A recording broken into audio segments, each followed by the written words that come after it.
Okay. I think Chair Roach may be a little bit delayed in joining the meeting. Commissioner Bonilla, would you mind calling the meeting to order and getting us started?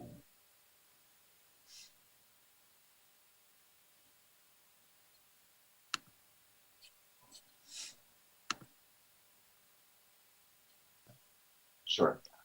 Thank you. Good evening, planning commissioners. We'll go ahead and call our meeting of June 10th, 2021 to order. And we will start with roll call by Secretary Chan, please. Secretary Chan is out on vacation this week, a much deserved vacation, so I'll be clerking this evening. It's you, Mary. All right, go for it. Thank you. Commissioner Ali Sullivan. Good evening, present. Thank you. Commissioner Bonilla.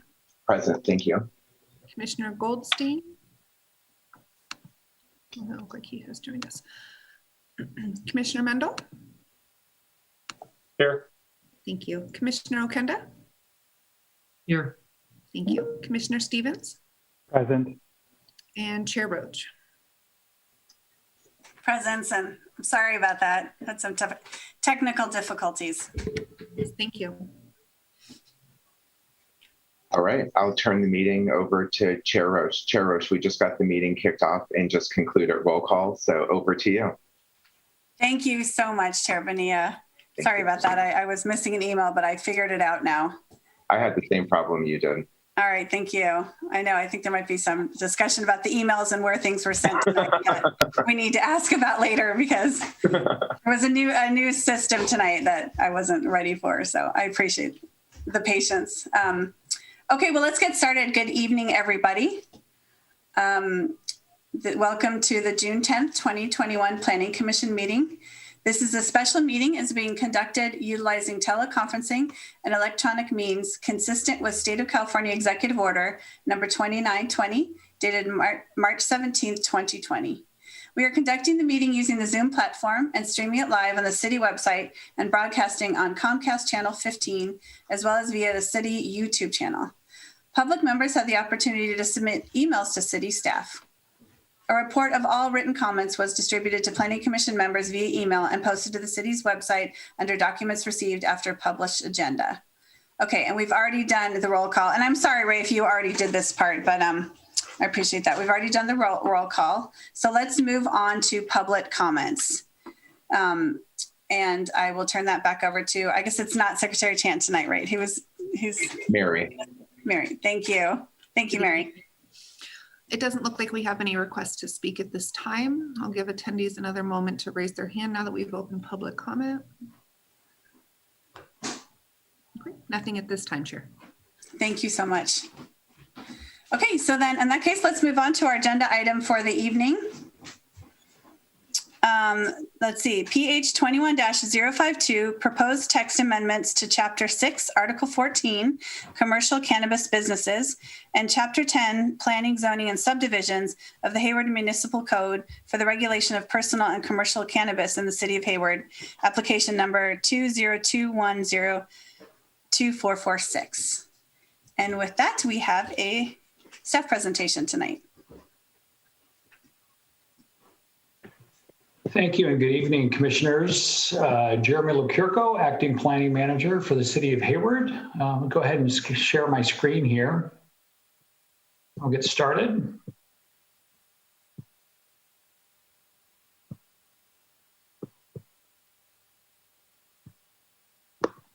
All right, let me see how we can do this. Here we go. Okay, can everybody see? Okay. Great. So we're here to present the proposed cannabis program and process updates and related text amendments to the Planning Commission for a formal recommendation to the City Council. Before I get into the meat of the presentation, I thought I'd provide some just general background information. We started this program back in 2019 with an opportunity to go back and take a look at the original cannabis program that we adopted in 2017. And the intent here was to develop opportunities to enhance our program and to reflect best practices. The program itself, the work plan, included 5 main components. It included a review of the city's existing cannabis program. And then as part of that, one of the things that we wanted to glean from is we wanted to take away any local or statewide factors which have changed over the last couple of years that have influenced how the program is currently operating in the city. We did hold a follow-up work session with council in December 2020. We then completed a draft program and process updates in early 2021. And then we did, just last month, we held a public stakeholder meeting in May to not only roll out the proposed process, but to gain any feedback from cannabis stakeholders. So the objectives of the cannabis program, as I mentioned, there's really 6 main project objectives. So it was directed by council. We started a systematic review of the program and started exploring options for updating a number of the key components back in 2019. And it was with the intent of understanding what are the issues and opportunities associated with the newly adopted program, as well as we thought it would be a good opportunity for us to incorporate best practices that have been successfully launched in other jurisdictions around the state. So with the goal of soliciting council input on this work session, we identified 6 broad objectives for enhancing the program moving forward. The first objective is to increase the number of operational businesses in Hayward. And that is mainly because in order to realize the full economic and community benefit potential of the cannabis industry, of this emerging industry, there needs to be a better understanding of the range of operational barriers that applicants and licensees are facing. So we started off this with doing a review. We did some interviews of our cannabis applicants and licenses to better understand what are the barriers that they actually faced as they were making their way through the process. And we also explored opportunities to clarify requirements and offer technical assistance that could help them overcome those barriers and move forward into a more operational status. The second objective is really based on the lessons learned from round 1 of the licensing process. And this really intent, again, is to explore opportunities for not only refining the application review and approval process for cannabis applicants. The process of doing that included exploring whether or not cannabis activities could be better permitted through existing land use permit processes rather than go through the full RFP process. We also looked at opportunities that we could possibly streamline the permit process and use permit processes where possible. And then we also we thought it would be beneficial for transparency to clarify what those key application requirements were, and then propose specific updates that could to the application materials and selection processes. So not only the city had a little bit more predictability, but also the applicants would as well. The third objective is to really strengthen our auditing and compliance processes. And so while our existing ordinance does require applicants be subject to background checks and provide financial records, there was no really defined framework or responsible division that we identified within the city that would ensure compliance once an audit is completed. And so one of the things that we did is we evaluated that and we came up with a bunch of recommendations for the program review should the options for building a more robust auditing and compliance program system exist. And we did that, and that's incorporated as part of our process updates in order to ensure that licenses are complying with not only the most relevant state and local regulations, but that they follow through with their stated intentions when they were originally selected as we get through and we did their initial screening of their application. This updated process would also improve licensee performance, and ensure that the city has a robust verification process when the annual renewals were due. The fourth objective is to really maintain the community benefits. And by community benefits, we're not talking about the very specific community benefit components that were included as part of round 1, but we're talking about the broader suite of community benefits that result of an emerging industry and how that can really benefit Hayward and Hayward residents. And so the understanding was really formulated that the city has been entertaining several different approaches for channeling community benefits contributions over the long term. There was a sales tax that was included as part of that to help channel and help fund some of those programs. But one of the things that we thought about doing is that we heard from many applicants and feedback from the council that while a specific community benefit program may no longer be required, many applicants really appreciated the ability to be able to make those contributions and partner with the city and collaborate with our community partners to make sure that the program was operating successfully, that they were a good community partner. So part of that was the component of this would continue to allow us to continue those ongoing discussions about what kind of community benefits would look like. For example, one of the things that we had talked about was looking at ways that they could potentially do labor and wage employment practices, finding out how they can contribute to continue to partnership with the school district, what they could do to increase drug awareness and education to our youth. And so there were many different things that we've heard from applicants that we thought would be opportunistic for us to be able to maintain some sort of community benefit component in this program. The other thing that we looked at was we explored an opportunity to include a social equity component as part of this. But following some of the feedback that we received from council, we realized that a lot of the community, even though they were well-intentioned, a lot of those social equity programs were not meeting their intended objectives. And so we thought, well, let's at least create a process that is more equitable by its procedural implications, and then look at creating a structure that does not dissuade or create barriers to entry into the Hayward market. The fifth objective is really focusing on organizational capacity and full cost recovery. The program, I think as we originally envisioned it, was great for the city, but it was very staff intensive, very resource intensive. It required a lot of dedication, staff hours. It required a lot of consultant services from outside consultants to review business proposals. And it didn't really do a whole lot when we had issues of illegal operators to ensure full cost recovery. And so one of the things that we wanted to do is we wanted to recognize that given the operational challenges and the number of staff transitions that we've dealt with over the years, we wanted to really take a better, fresh look at the program and relevant organizational needs and propose something that would ensure that we have the capacity to maintain the program and continually operate the program on an ongoing basis. And then the last thing that we wanted to do, of course, is updating the commercials ordinance and land use ordinance. And this is not only relates to the business and regulatory, but the land use portion in our zoning code. And this is really kind of the meat and potatoes of what is being presented to the commission tonight. The objective here is obviously, if we're updating the processes, to make sure that our land use and business regulations did reflected that.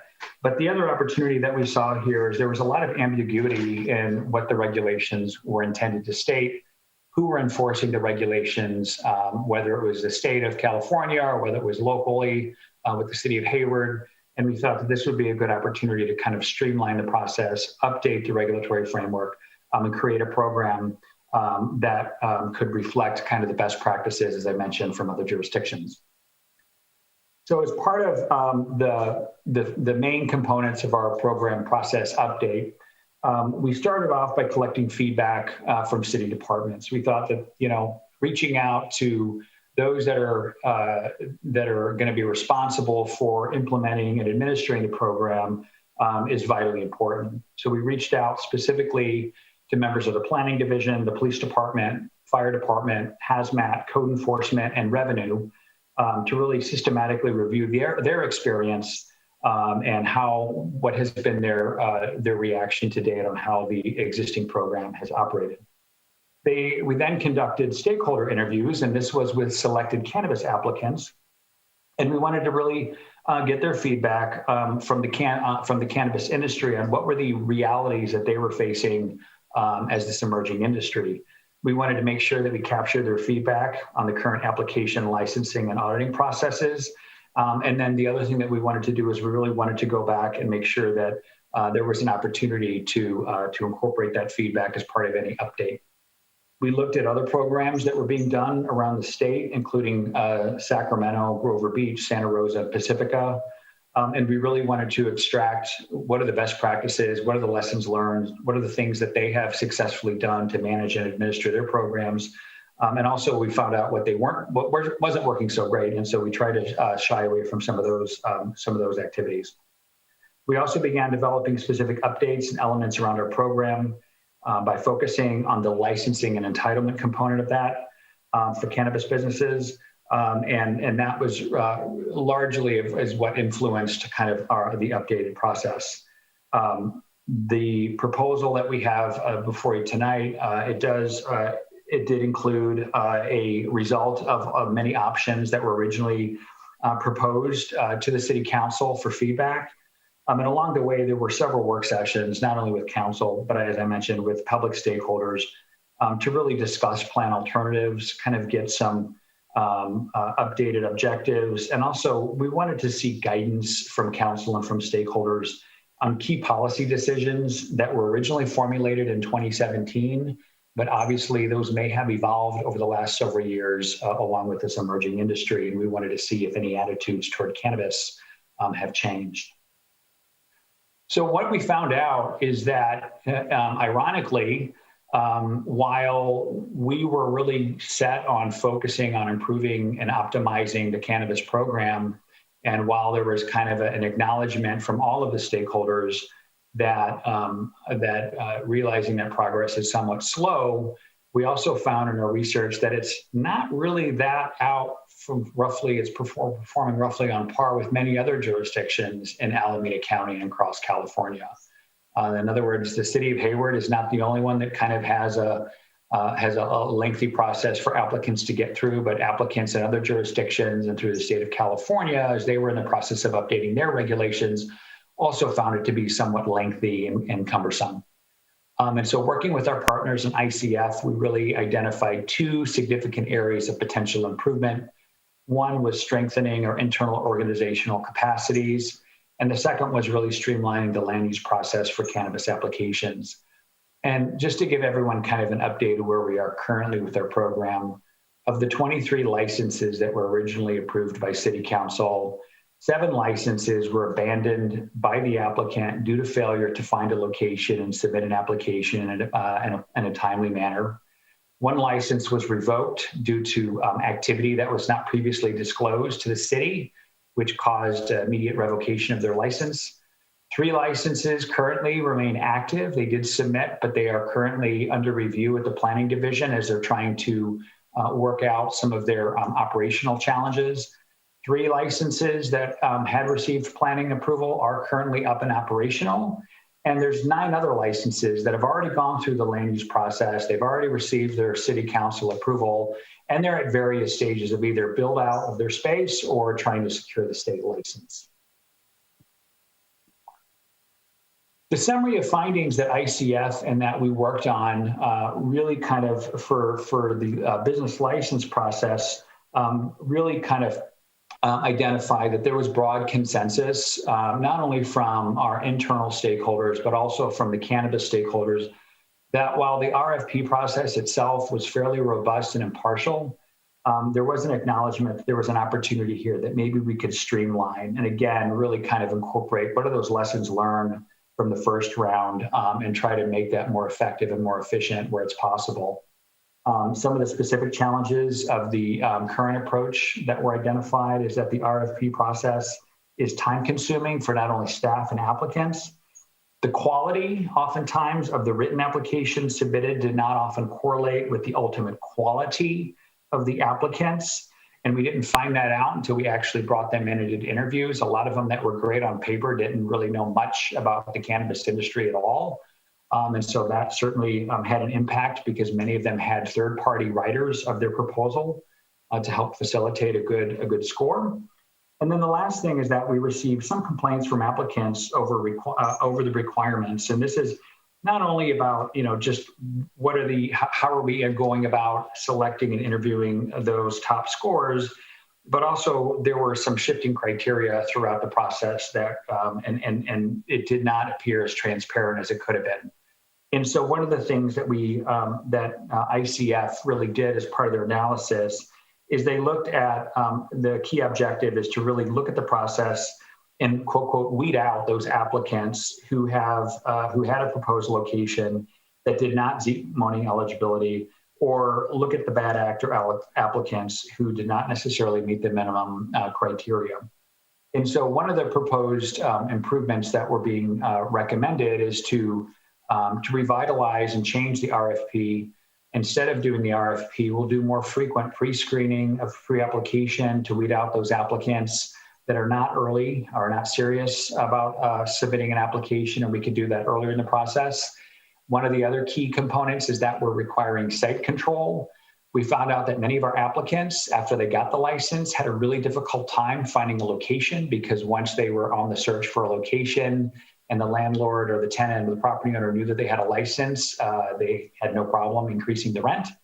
And so one of the things that we decided to do is require site control. But as a way to do that, what we would also do to help streamline the process is we would allow for concurrent application submittal of their business and operating plan along with their CUP or their use permit application. And then where we could, we would look to maybe defer some of the state licensing requirements wherever it was possible. The other thing that we thought would be very important is we wanted to update and clarify the key requirements and thresholds for approval. And so obviously applicants want to know what it requires to get into Hayward, and we want to be very clear and transparent about what those thresholds and criteria are. And some of the key findings for the land use process is that many licenses describe the process as being a major impediment to get their businesses up and operational. Again, this wasn't necessarily related to the planning division per se, but it had to do really a large part of it with just not being clear about what the city's requirements were, not being clear with or being somewhat limited with physically around the town where they could locate given the zoning. And so we looked at opportunities to improve administrative efficiencies and ensure that businesses move through this process a little bit more speedily and more readily. One of the challenges of the current approach is that obviously licensees felt that the process was cumbersome and more demanding and detailed than other cities. They said that there were long delays in city response. In other words, there were multiple rounds of back and forth iterations of the project plans. Some of the things that we were asking for were duplicative with state requirements. Applicants that some of them that had not selected a location had a really difficult finding a site, and others that had a location that thought that they were good to go that weren't selected ended up losing out because they were ready to go and yet they weren't selected.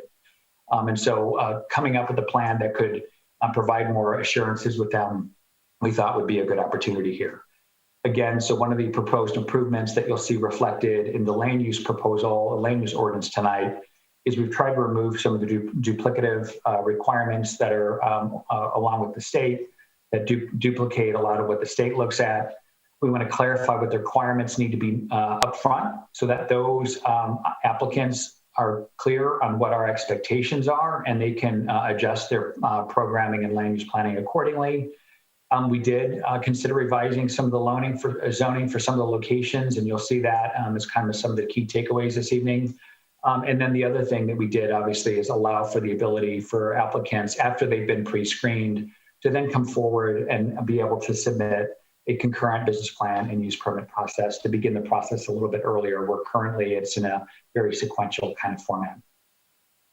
So some of the key program highlights of what we're proposing. So from the license, and this is all in the proposed text amendments, some of the key updates is that from the licensing standpoint is that the RFP will be replaced with a more predictable and frequent application cycle.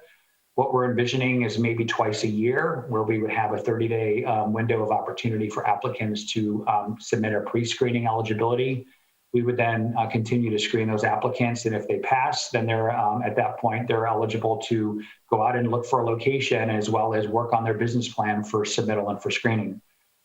The pre-screening of applicants would still continue to maintain the robust background checks, the in-person interviews from staff, as well as would still continue to maintain the high-level review of the business plan, which were really kind of the key components of the RFP process, except this allows for a more frequent review of applicants as they become available. The new process will also provide applicants, as I mentioned, to submit concurrent review. Council will continue to maintain the final approval of all cannabis licenses, which was important. We wanted to make sure that their final stamp of approval and review was always necessary and would be required. Site control, as we mentioned, would be required. And we also we got a lot of feedback about not being flexible for existing businesses that wanted to expand or temporary businesses that had ancillary uses of cannabis. We wanted to create a pathway where they could come in and they can expand without having to go through this process all over again. From an administrative enforcement perspective, one of the things that we've done, and this isn't necessarily reflected in the text amendments, but we've been strengthening our auditing requirements for applicants. So not only they understand what is to be submitted, but that our own staff in the city understands what is to be required. We're going to be imposing penalties for property owners that decide to lease to illegal grow operators. This is a huge time suck and it requires a lot of staff time, not only from code enforcement, but from our Hayward Police Department to go out and do decoy operations. And the intent here is that we really don't want the illegal operators to be in competition with the good operators. We want to kind of level the playing field and make it that those that are following the rules get an easier process, and those that are not following the rules have a stiff penalty to pay. We also created inspection and auditing checklists. And again, this is for city staff that can help not only us, but help the applicants know exactly who the internal and external points of contact would be at any given phase of the process of license issuance or renewal. We create a streamlined process for existing applicants that want to expand, as well as those that are handling cannabis as an ancillary use. And then this is really kind of key to what we heard from many of our stakeholders, is that we're going to be proposing updates to the master fee schedule to create a tiered system. We had a one-size-fits-all approach before, and I think while that was really beneficial at the time, I think what we're realizing is that we had some small operators that were just getting started, and they wanted to have a foot in the door in the Hayward community to start their business and grow their business, and they were paying the same amount of licensing fee as a larger operation that required multiple inspections from multiple departments. And so we thought it would be more thoughtful and to create a tiered system, so that if you're doing more and you're required more inspections, then you're going to be paying more for your annual renewal. The last thing related to the program is really related to the land use component. And we heard from City Council that in the previous initial exercise, that the downtown area was really the highlighted area that should be allowed for retail dispensaries. What we've heard from our retail dispensaries, and there's been 3 of them that have been approved, there's only 1 that has opened up, that they're really having difficulty in finding and securing the location. They're having difficulty securing financing. And we thought that providing an opportunity for those retail dispensaries to expand beyond and into our industrial area, which is not uncommon from many cities and where they would allow dispensaries, is something that would be reasonable, given that all other cannabis activities are also allowed in that area as well. We've also are recommending level 2 manufacturing be added in the IG district. And primarily it's because a lot of the technology advances for manufacturing and extraction have advanced over the last couple of years. And we feel like the safety protocols, not only that are in place through the enhanced safety and security proposal that we have, but also making sure that our hazmat and fire department are reviewing and requiring fire prevention reports for certain activities to make sure that they're building out a space that's going to be operating safely. The other thing that we looked at is we are created more detailed operational requirements for both delivery and distribution uses, including non-storefront retail. We added microbusiness as a land use activity. Specifically, microbusinesses as an activity do involve multiple other kind of cannabis activities, but having that classification just added clarity for our applicants that were trying to figure out, where can I go in the city? We also had some concerns expressed that we had some applicants that had changes in business name or branding or marketing that wasn't anticipated when the license was first approved. And so we've added a requirement that any changes to the business name, marketing, or branding would require city approval prior to any changes going into effect.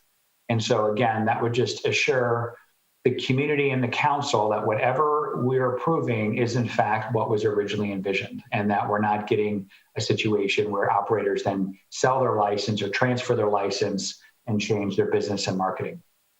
We also had heard from many applicants that while a community benefits component wasn't essential, to maintain it as an optional component, but also look at how neighborhood compatibility, how that could operate and function throughout the community. And so the intent here is to really have applicants, when they're going into an established neighborhood, knowing that cannabis has the potential to have some adverse impacts, really looking around and making sure that they are going to be a good neighbor, being able to demonstrate that they can coexist in a really good setting throughout the community and not becoming be a disparaging issue for adjacent tenants or adjacent property owners. We also are maintaining the land use buffer from sensitive uses, which was something that was originally established. So we're not proposing to change anything as far as that's concerned, but we are strengthening employee ID, nuisance abatement, and public safety components. And all of those were wrapped into the proposed text amendments.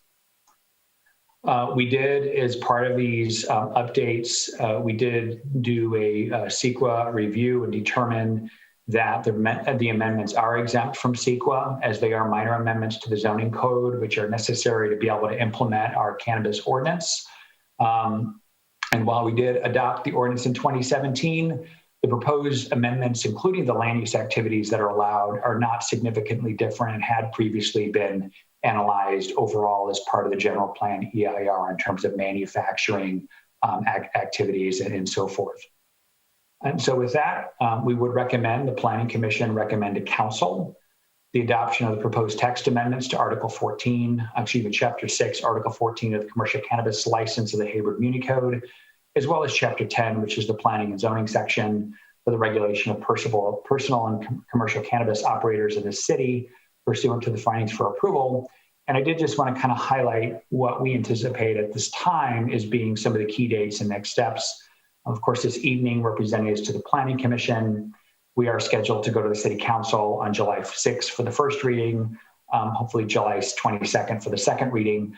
If Council adopts the revisions, they will become effective in August. We anticipate that we will start the pre-screening and application process sometime shortly thereafter in September, with the review and interviews of those applicants in October. And then following that, applicants would be able to continue to submit planning and land use and their license applications. And then we would expect that City Council could take potential action on those licenses sometime later this fall.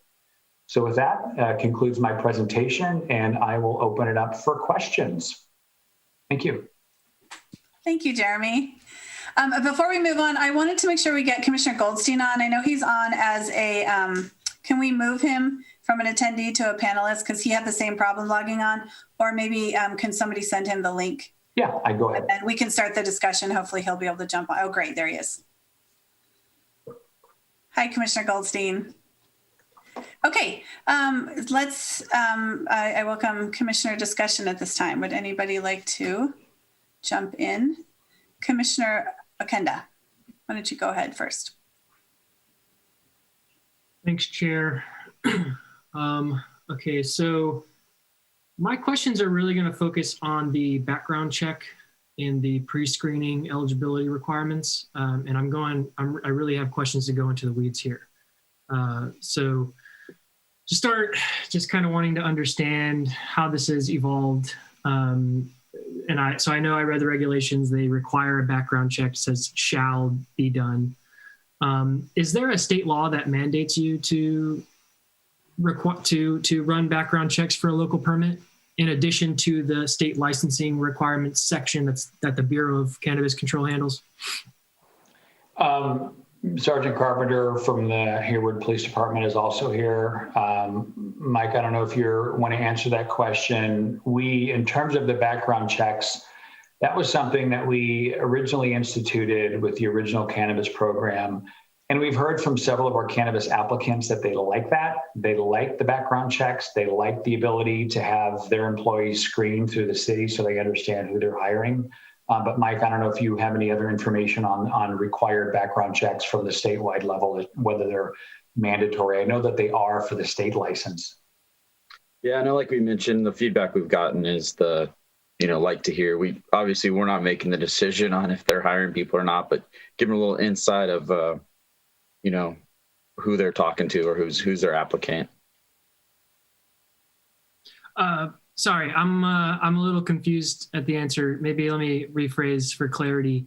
So the applicants who are applying to the city for a permit, do we run background checks in the pre-screening process on those applicants, not like their employees? Yes, Okay. correct. Yes. Yes. Okay. And does the state require us to do that? No, they do not. Yeah. Okay. All right. So I'm curious about this language in the proposed regulations that reads with the where it says in the background check kind of pre-screening where it requires that, it says that basically like the purpose is to confirm no good cause to deny eligibility. I guess my question is, what would the city determine to be the good cause to deny eligibility? And I understand like the regulations that cites to, which are like what the state uses for its own background check process for state licenses, which is essentially like that any convictions need to be substantially related to the business the license does. And that would be like, and they list them out: violent felonies, serious felonies, or crimes of dishonesty, which are fraud, deceit, and embezzlement. So like that's what the city or the state focuses on. What is our purpose for confirming no good cause to deny eligibility? What does that mean that the city is trying to accomplish with their background check? Well, the first thing that we did is, as you pointed out, is to make sure that the applicants that are coming forward are not, number one, they're not felony convicts that were, that have other charges. And we did find with the original screening, the first round, there were a couple that were connected to cartels. That wasn't uniformly across the board, but there were a couple that were a little suspicious that we thought, well, this is probably not a good thing. So that was the intent, and that was really per council's directive. They wanted to make sure that we were getting the best applicants possible, and that was their requirement at the point when we adopted this program. And being that once we adopted it, we heard really positive feedback from the operators even when it comes to their employees, that we thought that this program is something that could continue. One of the things that we did look at, and we did have conversations about following the legalization of cannabis, is one of the things that we are not going to be considering, and Sergeant Carpenter, please, correct me if I'm wrong, but we did talk about for possession only offenses, that would not be considered a disqualifier locally, even though that was on the record. And obviously the city does not have the ability to expunge somebody's criminal record on a statewide level, but that would be something that would not be a disqualifier from a local perspective. Sergeant Carpenter, if you have other thoughts on that, No, that's what I understand also, and what we've been going by, correct? I appreciate that. So the good cause to deny eligibility, when I was reading that, and you can correct me or give me some kind of, am I reading this correctly? That would seem to be like, is the city trying to screen folks for the purposes in part to say, oh, you may not be able to get a license at the state level? Like, what is the reason we're trying to screen? It sounds like you just said that part of it is like, we just think that we want the best applicants, and we believe that people with felony records would not be that. I have concerns about what you said there, and I want to make sure that I'm hearing you clearly and I'm not misinterpreting what you're saying. Well, the state already has these, these outliers and these screening criteria as part of the state program. But locally, these operators are local to Hayward. They're going to be operating in our city. And there was a desire that we understand who these operators are as well. And so what we added in there is no different from the state regulation. It's slightly duplicative of the state regulation, but that was actually seen as a good thing. There's nothing that we are proposing that goes further than the state regulation related to background checks. Yeah, I think maybe I'll have some comments to come back to later. I know this is questions, and so I'll put a pin in that particular spot for now, and ways that I think we might be able to run this differently or restrict what we're looking at in our background check process. And I hope commissioners will be open to having that discussion later in the meeting. I have a question for follow-up just to understand. So I know that we have the social equity program. We've considered proposed component of that. I know in the December 9th, 2020 staff report for that meeting, you laid out a kind of outline of those proposed social equity component. Is there, I guess my question is, where is that at in the process now? You mentioned, I guess from your presentation, it wasn't clear if that's still underway to being developed, or like why it's not included in this process right now. It's not directly included. Council's we did not get overwhelming support for that from council to include a social equity component, and primarily because the feedback that we received from many, even those in the social equity arena, said that a lot of the programs, even though they were well-intentioned for cannabis, were not hitting objectives. They weren't hitting the community objectives of really, truly creating an equitable program for applicants. And so what we tried to do is part of our update, a couple things. Number one, we're going to be looking at the tiering system when it comes to payments and entering to getting a license. Again, to not be a barrier to entry for the pre-screening, we're going to be kind of upsizing that or right-sizing that per the activity. The other thing that we did include in there is the requirement that the city collects some very non-identifiable demographic data. So that way, that information for who the employees are, who the operators are, who are they employing, how are they, are they furthering the city's potential equity objectives? Taking that data, and that data will go a long way in informing future updates to the program. If council at a future date decides that they want to adopt an equity program, having some solid data about who the employees are, how long they're working, what broad spectrum of the community gets employed and what doesn't, that'll go a long way in terms of collecting that information. And so it's not a direct social equity component, but we're kind of laying the foundation that if council down the road decides to take that action and adopt a more formalized program, that we'll have some supporting information to do that. Thanks. I don't know. If I could be clear on my question too, or just my understanding of what you're meaning by social equity components, so that I'm understanding what you're talking about. My understanding is that it doesn't, the social equity program doesn't have to be like a certain requirement that a number of people who are employed have to have sort of cannabis convictions, or like there doesn't have to be a requirement, but it could be like kind of like our bonus density law, where we have incentives for doing more and have it and like that elevates criteria for these applications and makes it easier by providing different incentives like fee waivers or like financial or technical assistance. Is that what you all have been considering in the social equity component, or has it been like a quota system where you want certain applicants that just sort of meet these criteria, and then that would basically limit the whole pool for people who can get license permits in the city? I just want to understand like how the approach has been looked at. Yeah, we didn't come in with any preconceived idea what the program should look like. We presented a suite of options and we went through each option with council. We got their feedback. We got feedback from members of the community. Based on the feedback that we received from council and members of the community, we opted not to adopt a really defined social equity program.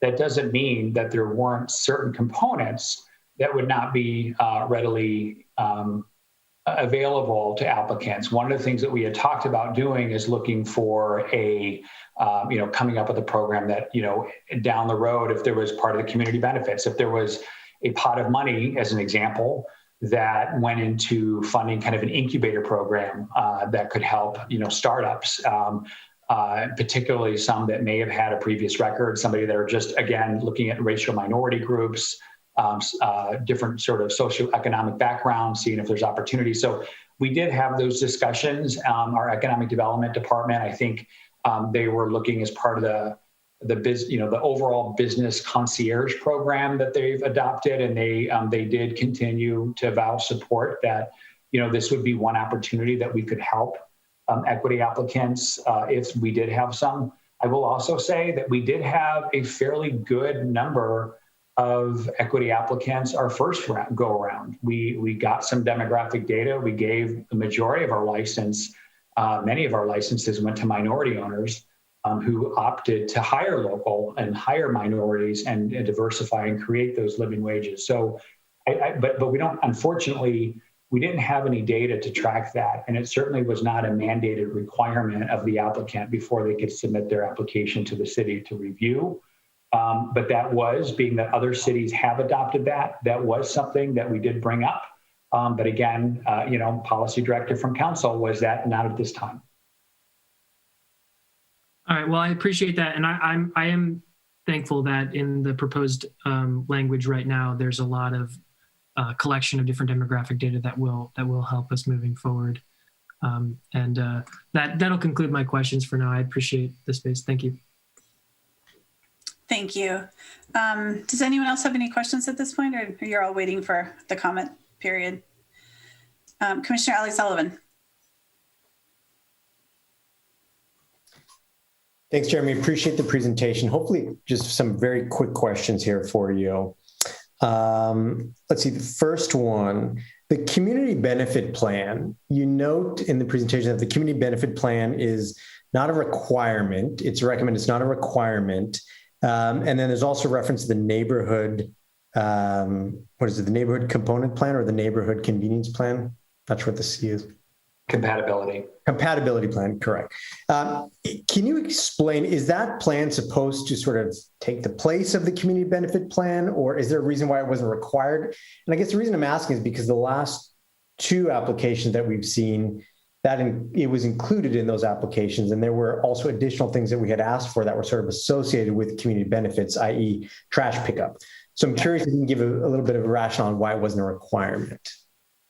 Yeah, no, I think that's you hit the nail on the head, and it was a lot of that feedback and the response that we received not only from the Planning Commission with previous applicants, but it was also something that we heard from applicants themselves. I heard it on numerous conversations with cannabis applicants, some that are in the process and others that are wanting to get in the process, and their willingness to really commit to back and give back to the Hayward community. The idea of the community benefits program, we brought that idea up to council also in December, and to kind of gauge the temperature, whether or not there was a desire to keep it, knowing that there had been an additional sales tax increase with the intent to really fund some of those community programs. And the council directive was, let's maybe not require it per se, but let's leave it as an optional component. In a way that allows them, if they still feel like being partners and stewards of the community, they could do that. Neighborhood compatibility, however, is more concentrated to the neighborhood. And one of the things that we've always heard from cannabis applicants, and including the commission, is what are you doing around your site? How are you making sure that your neighbors are not being adversely impacted? How do we make sure that, if there's a problem with trash or there's a problem with noise or something, that you have someone to contact? And part of it is that a lot of our applicants, they were more concentrated on just finding a location and less worried about how that location would impact the other adjacent businesses. And so having that component in there as part of the neighborhood compatibility, we just wanted them to think a little bit more about being strategic and being very intentional about their outreach with the neighbors, making sure that they're integrating any concerns and trying to resolve those proactively versus something that always is more of a reactive, which is often what we get. The other thing too is creating those partnerships with code enforcement and Hayward Police Department, having that, neighborhood kind of that ongoing, those conversations really will hopefully help and curtail the number of calls that we would get from, like I said, this emerging industry. So the intent here was to, again, be more forward thinking about how they could be just a good partner, a good neighbor. I don't know if that answers your question. Yeah, that makes sense. That's fair. Let's see, on the actual ordinance, the Chapter 6 ordinance, there's a new section in here that was added for temporary permits. Was there a deficiency there? Is there a reason why the temporary permits are now being allowed? We didn't have them before. We didn't allow activities to start. And one of the things that we found is that our old process, you couldn't get a license until you went through the RFP. And now the intent is, knowing that we're going to be starting a more regular process and we're going to be doing more frequent reviews. There are some instances where, and I'll use this as an example. We have a couple of operators that are in the process of getting a state license. There's a testing lab locally that tests cannabis for safety. I mean, it's a good thing to have a testing lab in your community, but that's not the only thing that they do. Actually, cannabis testing is probably the smallest component of their overall testing as related to FDA. And so one of the things that we heard from council is, let's look at opportunities to allow them to get up and running so that they could actually help where they need to. We worded it in a way that allows the discretion purely with the city manager. So obviously, we don't want this to be something that, somebody comes in and they get a temporary use and they continue to extend that use. There's sunset provisions in there that if you're going to do it, the intent is that you're doing it with the intent to secure your necessary state licenses. But again, it was intended to create a pathway for some of these operators that are just that are required to get a state license, but they're just not there yet. Okay. And then the last two questions are on attachment 3, which is the longer document, the 28-page attachment, delivery logs. So there's new language in here that basically requires a delivery log of where deliveries are being made. And actually, possibly similar to Commissioner Okenda's line of thought and questioning on the background checks. I'm curious if there's any concern around privacy for the purchasers, right? Because this basically requires you to identify the address of the delivery, what time you delivered it, how much money was spent on the delivery. That strikes me as a little bit perhaps intrusive. I'm curious, though, if there's any concerns around privacy. And I also noted there's no sort of requirement that it only be for a set amount of time and that it would be sort of the data would be destroyed after 30 days, 90 days. Can you give an insight onto that? Good question. The delivery areas are the one part of our ordinance that we had no mention of, really. We had very little about delivery and distribution, and we basically cut and paste the state requirements into our own. So this is not new for Hayward. These logs and the manifests are actually required by the state of California. All operators are required to do it. If they don't do it, they're going to have their license yanked by the state. But one of the things that we had heard, at least from our police department, is that just putting applicants on alert that these are things that, if requested, they should be able to provide our own local law enforcement with same copies or same register. That was the reason why we put it in there. Again, when it came to processes, we tried to reduce duplicative when it comes to the state. But when it came to things that would be required by the state, where we're borrowing and they would be required to provide that anyway, this was one area that we thought providing more certainty for local operators so that they understood that, similar to what the state requires, we're going to want access to that information as well. Makes sense if it's a state requirement. That's a very fair answer. Last question. Hours of operation. This is on page 22. This is something that I've brought up in the past when applications have come forward to us. My read of this, and correct me if I'm wrong, is that it's basically on an ad hoc basis, that it's on a per application basis. I'd love if you can correct me if I'm wrong there. And if I am correct in that, was any sort of thought put around potentially crafting language that would specify hours of operation? The state does have some restrictions for certain activities. I'll give you an example. Delivery operators can't be delivering cannabis products at 3 a.m. Just can't happen. So there are some prohibitions related to operational components as far as the state is concerned. They don't always regulate things like dispensaries. The city, depending on where these operators are wanting to go, it may make sense to have them to curtail certain hours of operation. It may make sense depending on where they're looking at going and how that, again, getting back to that neighborhood compatibility question, that may be something that either the commission or the council will want to consider. There's always you can always put in the range of, can't start before this time and can't go past that time. But there may be instances where the commission really wants to be able to exercise greater discretion. And we thought by leaving it a little bit more flexible, we would continue to provide that.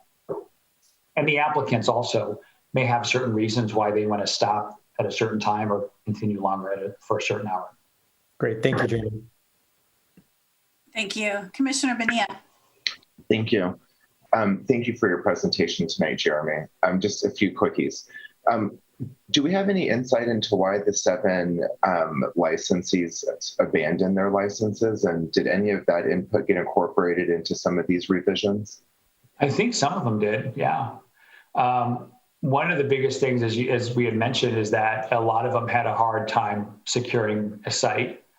Others, when we started this process in 2017, I think there was a lot of really happy, anxious people wanting to start their business. They came up, they hired some really good, ghostwriters, and they came up with some good proposals. And then when it came to getting financing to find a location and then to build out their site, it became a little bit challenging. A couple of those operators actually, they found opportunity, they applied for multiple jurisdictions, and other jurisdictions had a much smoother process. And so they opened up shop there and they abandoned what they thought was going to be a good opportunity here. Others, like I said, had a hard time finding a location. And so that we offered, as part of the original ordinance, we put in there that they had 6 months to be able to secure a location. But we're really kind of, we provided a very broad definition of that 6 months. We basically said 6 months worth of working days, business days. So we took out weekends, we took out holidays. So really, these operators had, when you really boil it down, they had like 9 months, 9 to 10 to 12 months to find a location. And that was one of the issues that we had, quite honestly, is that, the first round of applications, we got over 70 applicants and 70 business proposals to review. And you can imagine each proposal, between, 25 and 50 pages, that takes a lot of staff time. And in the end, a lot of those never followed through. And that was one of the recommendations that we heard over and over again, not only from ICF, but some of our applicants that never got chosen the first round said, why didn't you pick me? We're ready to go. We have a site already. And so some of these things, some of them held on to sites that they thought they were going to get chosen, and they never did, and they went someplace else. And so, I can't say that for all 7. I don't, everyone has their own individual circumstances, but that's some of the feedback that we received. Yeah, and I know that some of the applicant, I know at least 1 or 2 of the the applicants that the commission has approved, to your point, have had a tough time securing locations, especially in downtown Hayward, because it's so expensive. And then their rent went up as soon as they got approval from the planning commission. So that was interesting. So I appreciate sort of what we're doing to remove those barriers by expanding where it is they might be able to go. Jeremy, we talked about the city, overseeing the operators potentially changing their name or their marketing campaigns. A while ago, we, put a ban on menthol cigarettes because of its marketing to, children and particularly vulnerable communities. One of the things that I've noticed about cannabis clubs is they have really catchy names too that sometimes could be appealing to young people. So is there any kind of thing that we're doing to try to restrict or ensure that the names that they're choosing aren't overly markety towards children or young people? I will probably defer to Michael B. Hilly on that, because I'm sure that there's probably some legal parameters that we can and can't control related to some. I know some of the branding stuff is, we don't have a lot of options on. I think what we were intending to do, so I'm going to defer that question because I don't feel confident enough to be able to answer it outright. One of the reasons we put that in there, though, is it wasn't because that we were trying to curtail branding to a certain audience, if you will. It was except for that the audience in this case happened to be the city council, and it happened to be many in the community that thought we were getting a certain business, and then through changes, we ended up with something that was looking and sounding a little bit different. And the question is if that had been known from the get-go, would they still have been as competitive? And again, the idea here is not to say they can't do it and they can't change it, but we want to make sure that there is some sort of thoughtful screening that the council, if they're assuming a certain use and performa and act, it would be just like if you thought you were approving, and I don't want to draw a parallel, but a nice restaurant, and then you find out that the nice restaurant isn't really, isn't nice anymore, and it's more fast food. It's like, well, it's still a restaurant, but you thought you were getting a steakhouse, and now you end up, So my only point is that we wanted to make sure that there was some sort of screening, that if we were reviewing the business proposal, which included a very detailed operational plan, that was going to be somehow codified. And if the applicant decided to change that, the mode and operation of that, then we ultimately would have the ability to review that and give final sign-off. But I'll let Michael, if he has any thoughts on the other part related to the branding and marketing. Yeah, sure. So the state regulations do touch on sort of the packaging of products, and very similar to the way that maybe tobacco products packaging, is regulated in terms of it's not so that it doesn't appeal to minors and isn't, they don't use cartoony type mascots and things of that nature. So there are some state regulations that do touch on sort of packaging and things of that nature. With respect to the actual name of a business, that could potentially get into some First Amendment type issues. We'd have to look closely on it. There is some basis for having maybe some level of regulation, because the city does give a permit. There might be some level of control that the city would have, but that's something that we'd probably have to take a look at on a case-by-case basis and really look at the recent Supreme Court case law on those types of issues. Yeah, because I just don't understand why they need to submit those changes of their name and marketing in particular, because that's what it's noted here when we're kind of saying we can't really do anything about it. Anyways, okay, and then from a social equity perspective, Jeremy, where is the next opportunity to talk to council about that? Because there's some really interesting programs out there, like in Long Beach and San Francisco, that we could probably be learning from. So, I'm sure they said no, but when is the next opportunity to revisit that? Like, could you, when you talk to them on the 6th or something, or on the 22nd? Yeah, I think unless we get something dramatically different from council on a completely different direction, I think we didn't include that.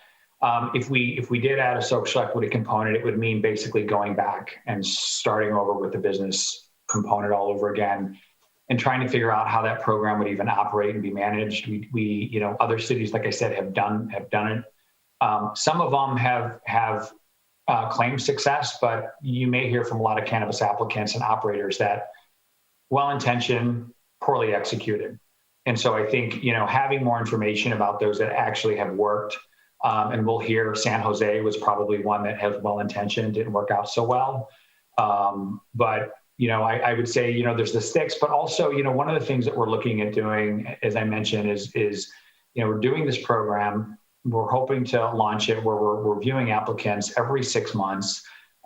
We did, as a matter of process now, we're proposing to start collecting that demographic data. We're going to start working in collaboration with GARE, which the GARE task force, local task force, we actually reached out to them, and they were, when we were talking about social equity program for here in Hayward, and they were the ones that provided a lot of the feedback and suggestions. So we've already started to lay the groundwork.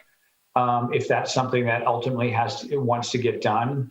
Some of the programs and some of the equity components, unfortunately, it requires money. If we're going to start an incubator program, we're going to start some sort of, business assistance program that's going to require some additional money. And I think, right now it's particularly challenging. You're going to hear, just given COVID, everyone's struggling. It's just the nature of what we're at right now. But that's kind of a long-winded answer.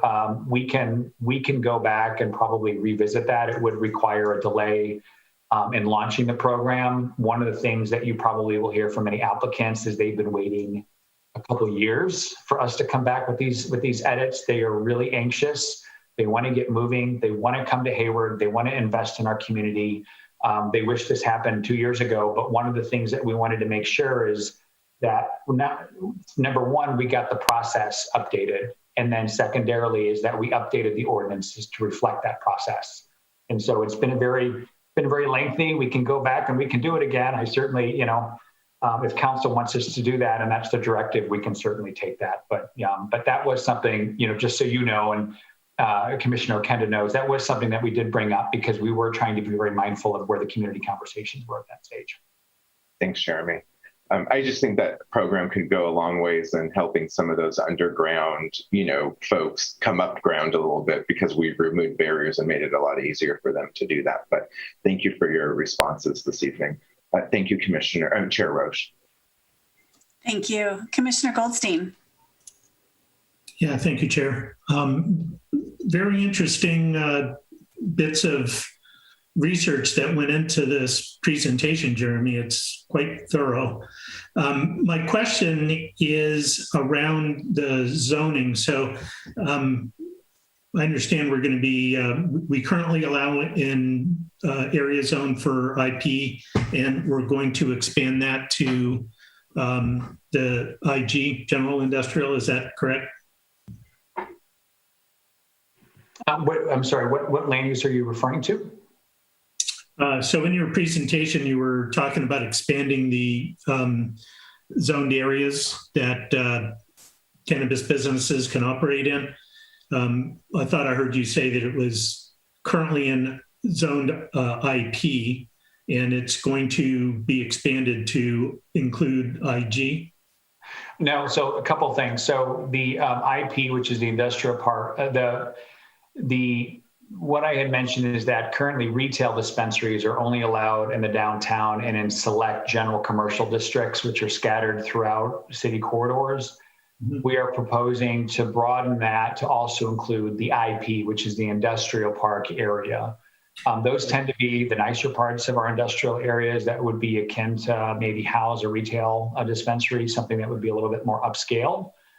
So we were very intentional about selecting that.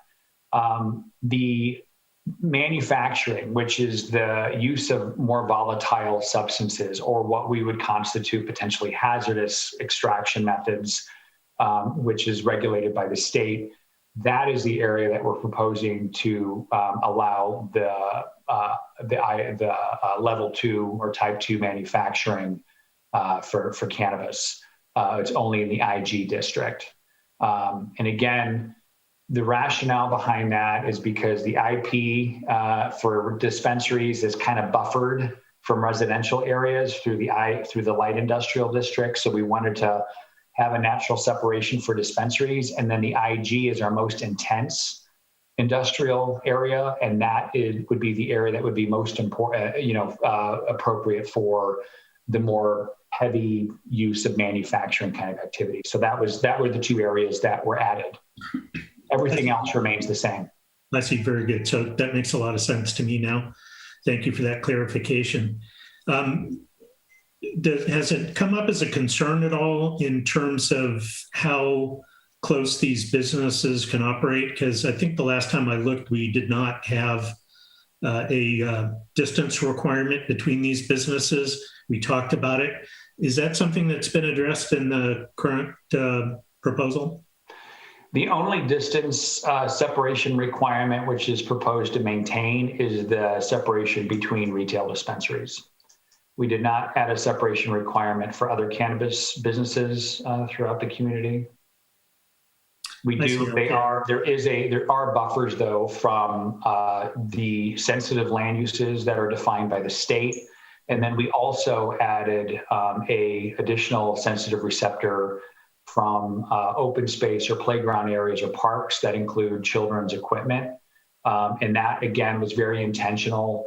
We did maintain the flexibility for the Planning Commission if they wanted to reduce any buffer they could do that from those sensitive areas upon finding that public safety would be maintained and that the operational impacts are not going to have a negative impact on the community. So we did continue to allow some sort of discretion if the buffers want to get reduced. But all of the sensitive land uses, that have been identified from the state, as well as parks, maintain a mandatory 600-foot buffer, and there is a 500-foot separation between dispensaries, but not between other activities. Oh, okay, all right. So you said it was 500 feet between, say, one dispensary and another, or one dispensary and some other type of cannabis-related business. Is that what I heard you just say? It's just dispensaries, 500 separation between dispensaries. Does the state have any other distance requirements, or because it sounds like you hit on all of them. The state mandates, it's interesting. The state suggests, they don't mandate. So let me backtrack there. The state does not mandate the 600-foot buffer. They recommend the 600-foot buffer around sensitive land uses, and several cities have opted to eliminate that buffer. Cities like San Francisco, you can't go 600 feet without hitting a sensitive receptor. And so San Francisco, Berkeley, a lot of them eliminated and Emeryville is another one, eliminated the buffer requirement. We are proposing to keep that. We feel like with the added industrial area, and understand that the biggest complaint that we've heard so far from cannabis applicants, and we have a couple on the phone that may speak tonight, but the biggest complaint that I've heard anyway is related to finding a location for dispensaries. It hasn't been that. There's been other concerns about finding other areas within town to open up shop. So, but we did want to maintain that buffer, because we did hear that we should continue to be vigilant about maintaining some sort of separation between, some of these uses with cannabis. Right, and that all makes sense, and I like it that we have that. But related to that, maybe this is something Sergeant Carpenter might be able to address. I'm a little bit concerned that we might accidentally end up with kind of like a bizarre neighborhood, BAZAAR. I think I spelled that correctly.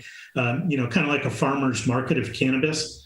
And the concern there isn't, for me necessarily about the business aspect of it, but, from the law enforcement and public safety aspect of it. Sergeant Carpenter, have you and your colleagues discussed that potential at all?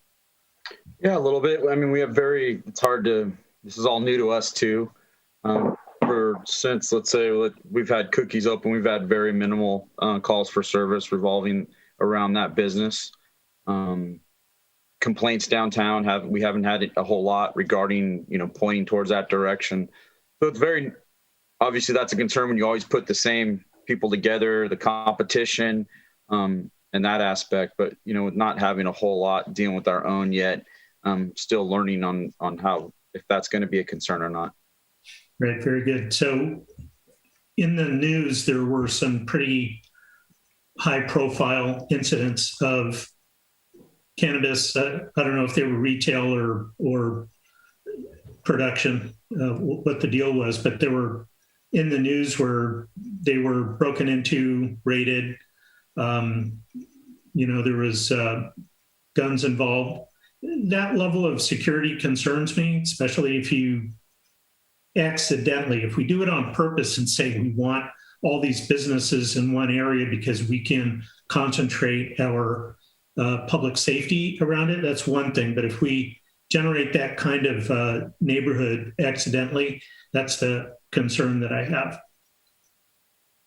So yeah, I understand. Yeah. All right. And through the planning process, we've dealt with different things. They've been very, with the security plans and stuff, and we've been able to give our input. It's been very successful, especially with the video stuff and all that thing. So that's been very helpful. That's true. I actually commend Hayward PD in particular, because you guys have done an excellent job in making sure those security plans are good.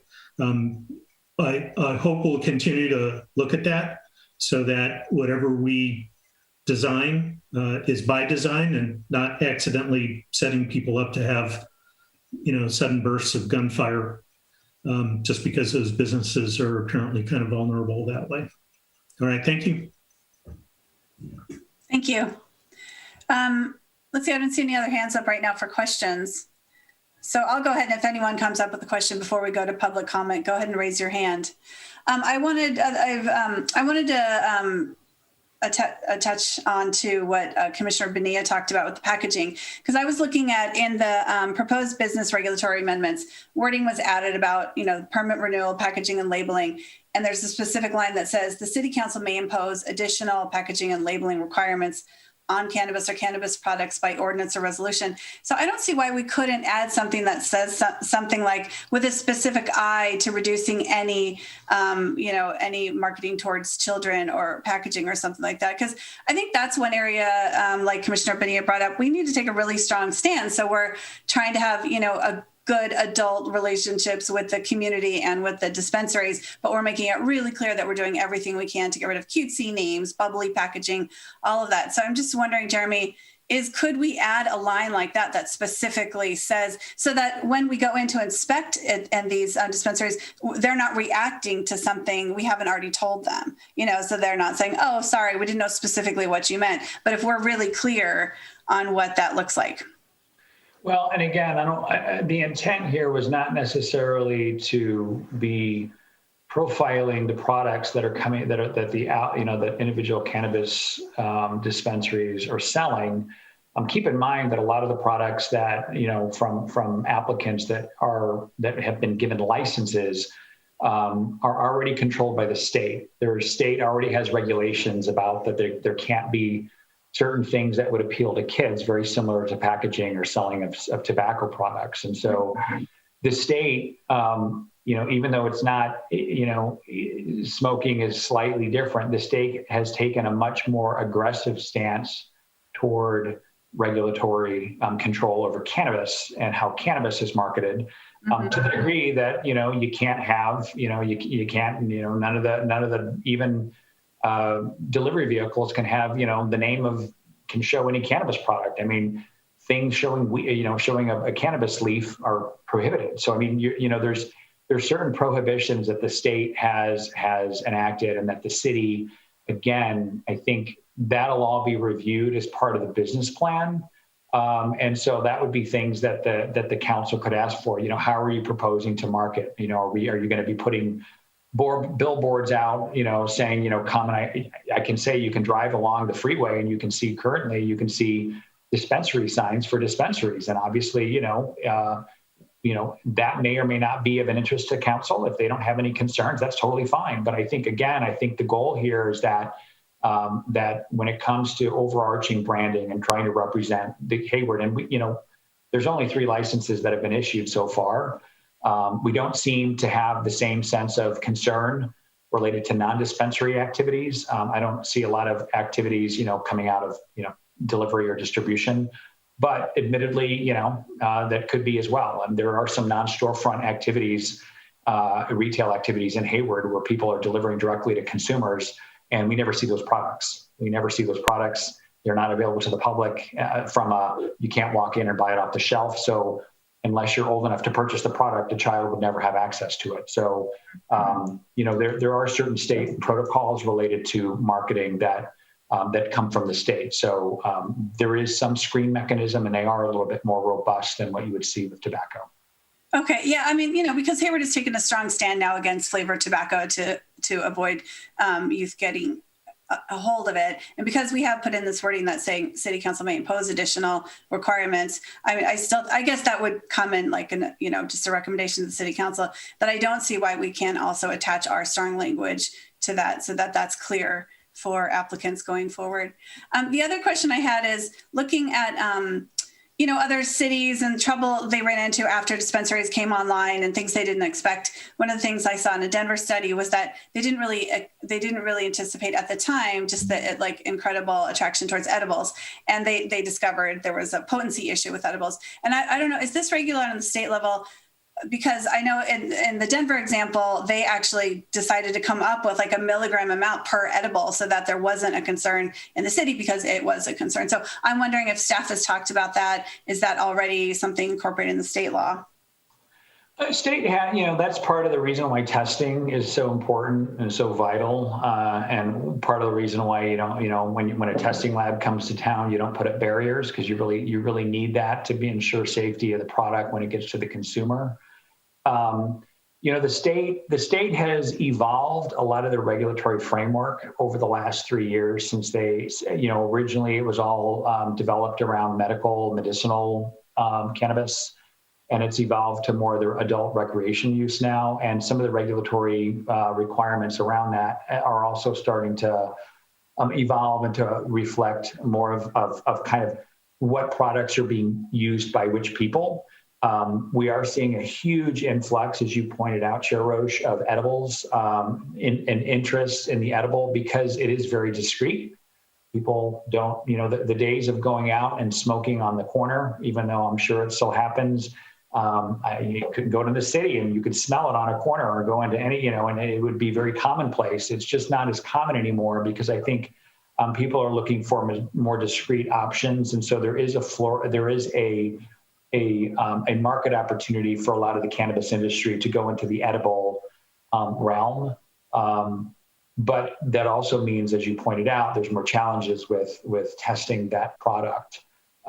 And there's a lot of product that's currently out there, and it is incumbent on the state on their testing facilities to make sure that the product is correctly dosed, and so they will do random samples from time to time. I will also just say there was just kind of to kind of bring it back is that the way that our cannabis program has been developed here, at least in Hayward, is that the licenses are issued on an annual basis. And if we see that, we're getting calls because people are, dispensing to people that they shouldn't, or there's too many calls for service, we have the ability not to renew their license. And not only us, but the state would also not renew their license. In fact, we had one applicant, and I won't mention who, but one applicant that accidentally did a misstep, I would say operationally, and they got their license from the state temporarily paused. And they had to scramble to kind of readjust and reacquire that license again. So I will just say that, there are a lot of steps in place. I think the state is in the process of streamlining. And as of July 1, they're actually intending to combine. Right now, there's 3 different oversight boards on the state level regulating cannabis. Cultivation is a completely different operation than a dispensary. And so what we're going to be seeing, or I think over the next several months, is we're going to continue to see an evolution on the state's regulatory authority on how to be able to manage this a little bit more efficiently. And that will also create opportunity for us again, not that I love rewriting ordinances and things like that, but it will create another opportunity for us again to upsize and right-size our ordinance to meet demand or to address any outstanding issues. And again, the one that we are proposing this evening is really intended to reflect some of the more recent state legislation and to kind of, learn best practices. That's not to say we can't do it over, because we probably will. But yeah, long-winded answer, and I apologize for that, but I just wanted to provide some context. No, that's okay. Because there is some really good information out there from different jurisdictions around the country, and it seems like it is within the city's purview to make some of these statements in our ordinances and tell people when they're coming to the city that we expect a certain level in your edibles and we expect you to not market towards children. So I just wanted to make sure that we as a city are taking those stands because everyone is doing this so differently. And so then we can try to, then as city, as state requirements come down, trickle down to us, then we can adjust those. But I agree. And the other thing I was wondering is, so it's true, all these different cities are doing things in all these different ways, and everybody has to learn and make mistakes and move forward. And I wonder, has there been thought that if we sort of fully bring online the 3 dispensaries downtown, the 11, I think it is, in the broader area, will we at some point decide to take a pause and collect some real world data? Because we don't have that much yet, on how everyone's doing, on how they're doing in the inspections, what the crime rates look like, all of that, so that we can then move forward again in a way that sort of addresses all that, so that the community knows, we're willing to take a pause to adjust the problems that we're seeing. Well, and I think that's part of, again, getting back to the transparency and creating checklists and some auditing criteria. I think, auditing to find out who's the good players, who's the bad players, who's doing what they're supposed to be doing is all really going to be critical in being able to figure out whether or not we want to allow the door open to continue to allow more of this. I think at some point, as you'll hear from many, cannabis advocates out there, there's probably going to be a saturation point at some point for cannabis out there. I don't know quite where that is. The city always has the discretion, though, if they wanted to limit the number of applicants or to do a pause. We can certainly do that. I think with dispensaries, they elected to do that because of the fact that dispensaries, by their nature, tend to have the most community impacts. They have the impacts around traffic. They have the impacts around safety. And those are the things that usually you hear about. You don't hear about the warehouse that has, your product stored on the back shelf that sends it directly to consumer. You rarely hear about the things like that. So yeah, absolutely. If there's a point in time where they want to do that, but I think, when these businesses get up and operational, as I think I pointed out, we only have three that are. We only have three right now that are. I think once we get more of these operational and we're able to look back at their year of operation and kind of see what they're doing, we can then report back out to council. And that was really the goal, is we didn't have any clear understanding with the previous ordinance on what applicants should be providing and what information they should be communicating. And so hopefully this will help inform decision-making down the road. Okay, thank you. And then I see you, Commissioners Ali Sullivan and Mendel. Chair, can I give you some information on the question you just asked about? Oh, sure, go ahead. So you had asked specifically about dosages and requirements that are set by the state. So yeah, the state mandates right now that edibles have to come in no stronger dosages in the packaging, more than 100 milligrams of THC, and they must be divided into sub pieces of no more than 10 milligrams of THC per piece. And those, as Jeremy said, those are subject to strict sort of auditing testing requirements for identifying the concentration and ensuring quality when they're released, and through the cannabis tracking system that's been developed in the state. Just to answer that question in a pointed kind of. Great, thanks, Commissioner Kenda. All right, maybe that takes care of that question. And my final question was, so I love some of the, the hoops we're having our applicants jump through, but I was wondering, do our other applicants, our other businesses, are they also required to do some of the things, like answer the extent of which they're going to commit to local hiring, asking, where a general manager or an owner lives in Hayward? Are those things other businesses are doing also? Because it just seems like that those are great ideas for all the businesses that are coming into Hayward. So were they asked that question? Absolutely. The council, you better be sure that they asked that question. And that was part of the questions and screening before they issued a license. They wanted to understand what their hiring practices. And I don't want to outspeak. We have one former council member on the commission this evening. I won't speak for him, but that was a question that was asked. And that was something that was a big objective, is to hire local, promote local, try to, that was one of the questions. And that was one of the questions, even from their business plan. What are you planning to do locally to support the Hayward community? So yeah, it was great as a general question, but it wasn't, and that came at the council level when they were being considered for a license issuance, but we never required it per se as part of the original application material. And so part of adding that in here, again, is just to really highlight the objective and the goal of the council is to make sure that there is a very thoughtful intention to be able to hire local where possible, and have applicants really explain what their goal is for hiring local and what they can do or what percentage. And so, yeah, it reflects as though it's a new add into the program. Mm-hmm. It was always something that had been asked, but it was never required as part of a program component. And we thought that we would memorialize that and add that in there based on the comments that were the feedback we received. All right, thank you, Jeremy, and to my other commissioners. And I will move on to Commissioner Ali Sullivan. Thanks, Chair. Jeremy, the comments and questions that we've gotten tonight are sort of prompting a high-level thought on my part. I'm curious if you can tell me was there any particular goal as you went into looking at the ordinance and potential changes to it, in the sense of, from a regulatory perspective, does this make us any more attractive as a city or less attractive as an adjacent city? Or were you looking for sort of no change? Where do we sort of fit in? What does this, if I'm an applicant and I'm looking at Fremont or Hayward, is anything we're doing tonight sort of tip the scales for me to put my business in Hayward?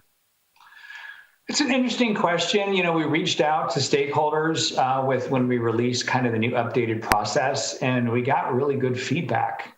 I will say the fact that we sent out everyone on our stakeholder list, and there were over close to 250 stakeholders, and these are people in the cannabis industry that have been following us since we adopted our original ordinance, I fielded their calls, I've answered their calls. Many of those attended our stakeholder workshop. We sent them an email. You probably saw yesterday the correspondence that was received. It was zero. We received zero correspondence.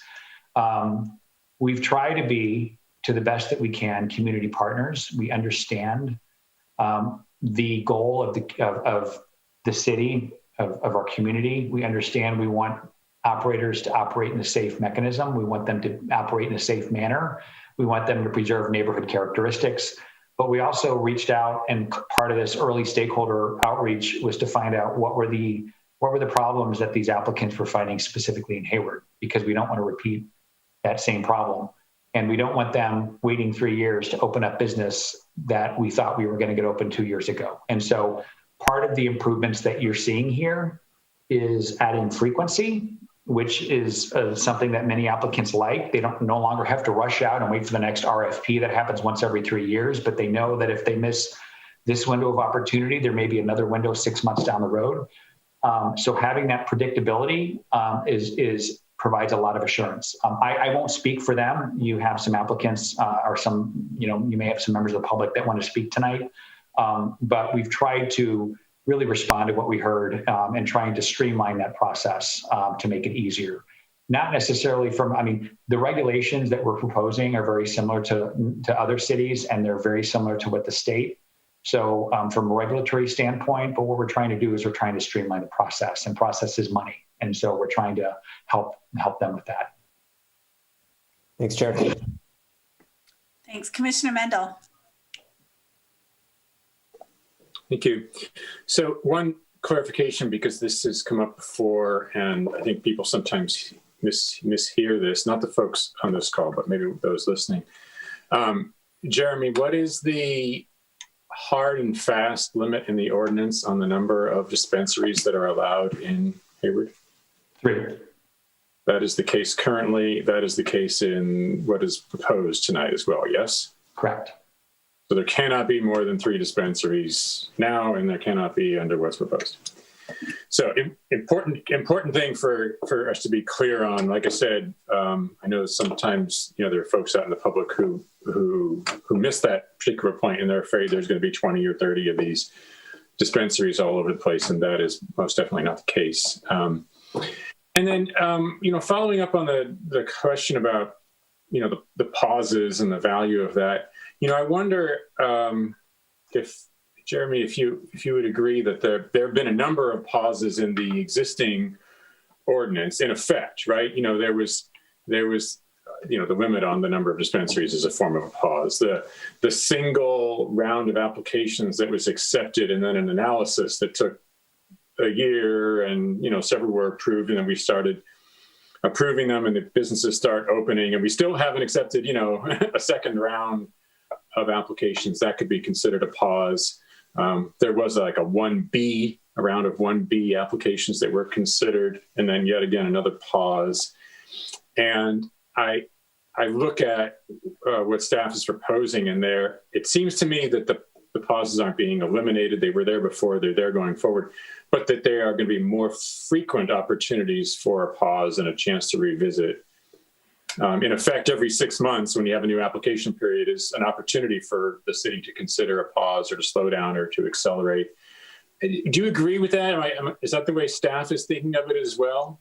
I do. And I will just say that, when you had so much interest in the beginning, and many of them were very serious and many of them weren't, the biggest problem is the city's main objective was to get these businesses up and operational. And,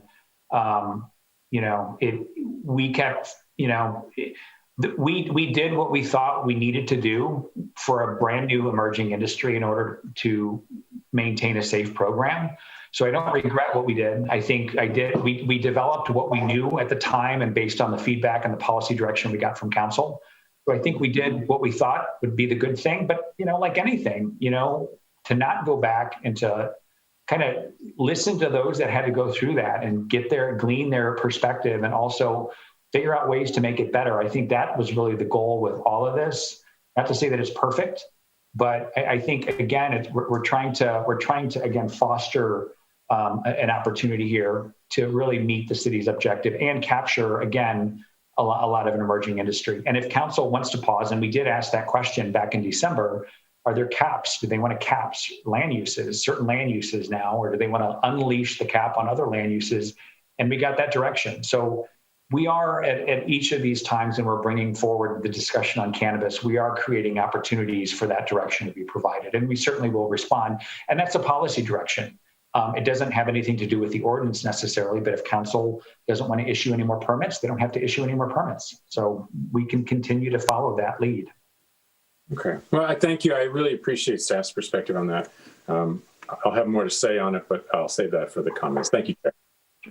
Thanks. I just one clarifying question about Commissioner Mendel's question about dispensaries. So there are 3 dispensaries allowed, but we have approved other businesses where they have like a little, storefront dispensary. So, I mean, there's a fuzziness there.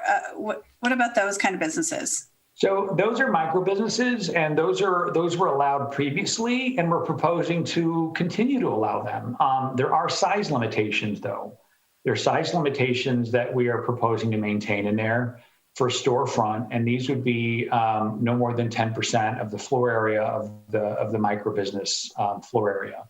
And the intent there is to make sure that these don't inadvertently turn into dispensaries. The other thing that we did that applicants could do before and that we're encouraging them to do now is to do non-storefront retail.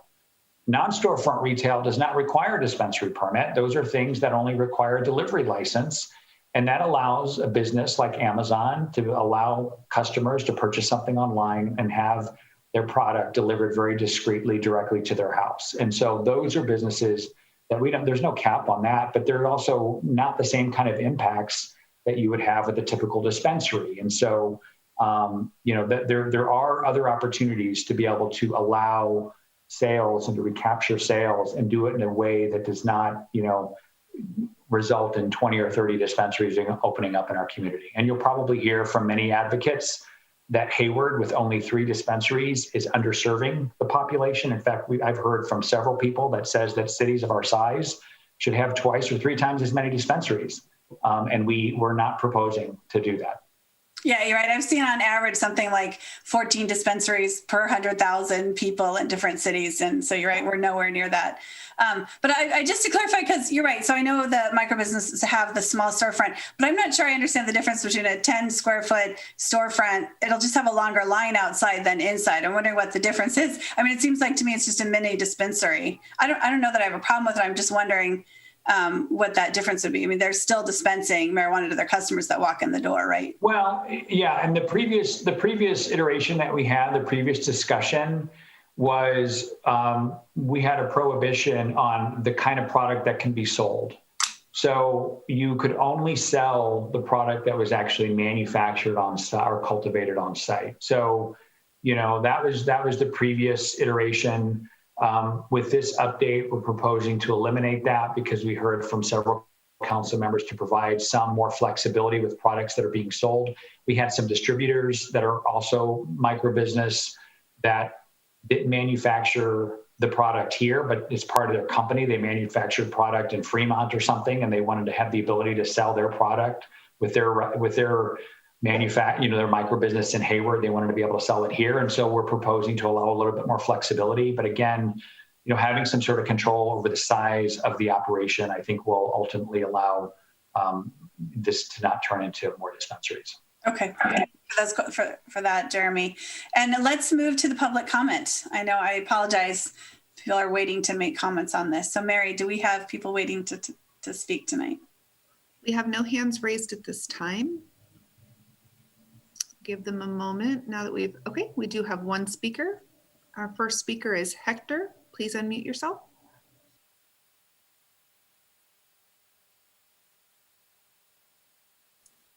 Hello, can you hear me?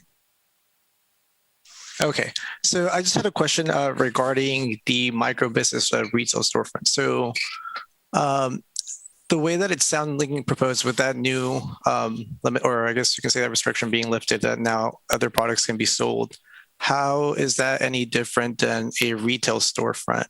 So I just want to, understand a little clarification, because if I understand it correctly, I think it might open this up for a loophole where you could open up a batch of micro business licenses with the intent of just opening up retail, as long as that's allowed.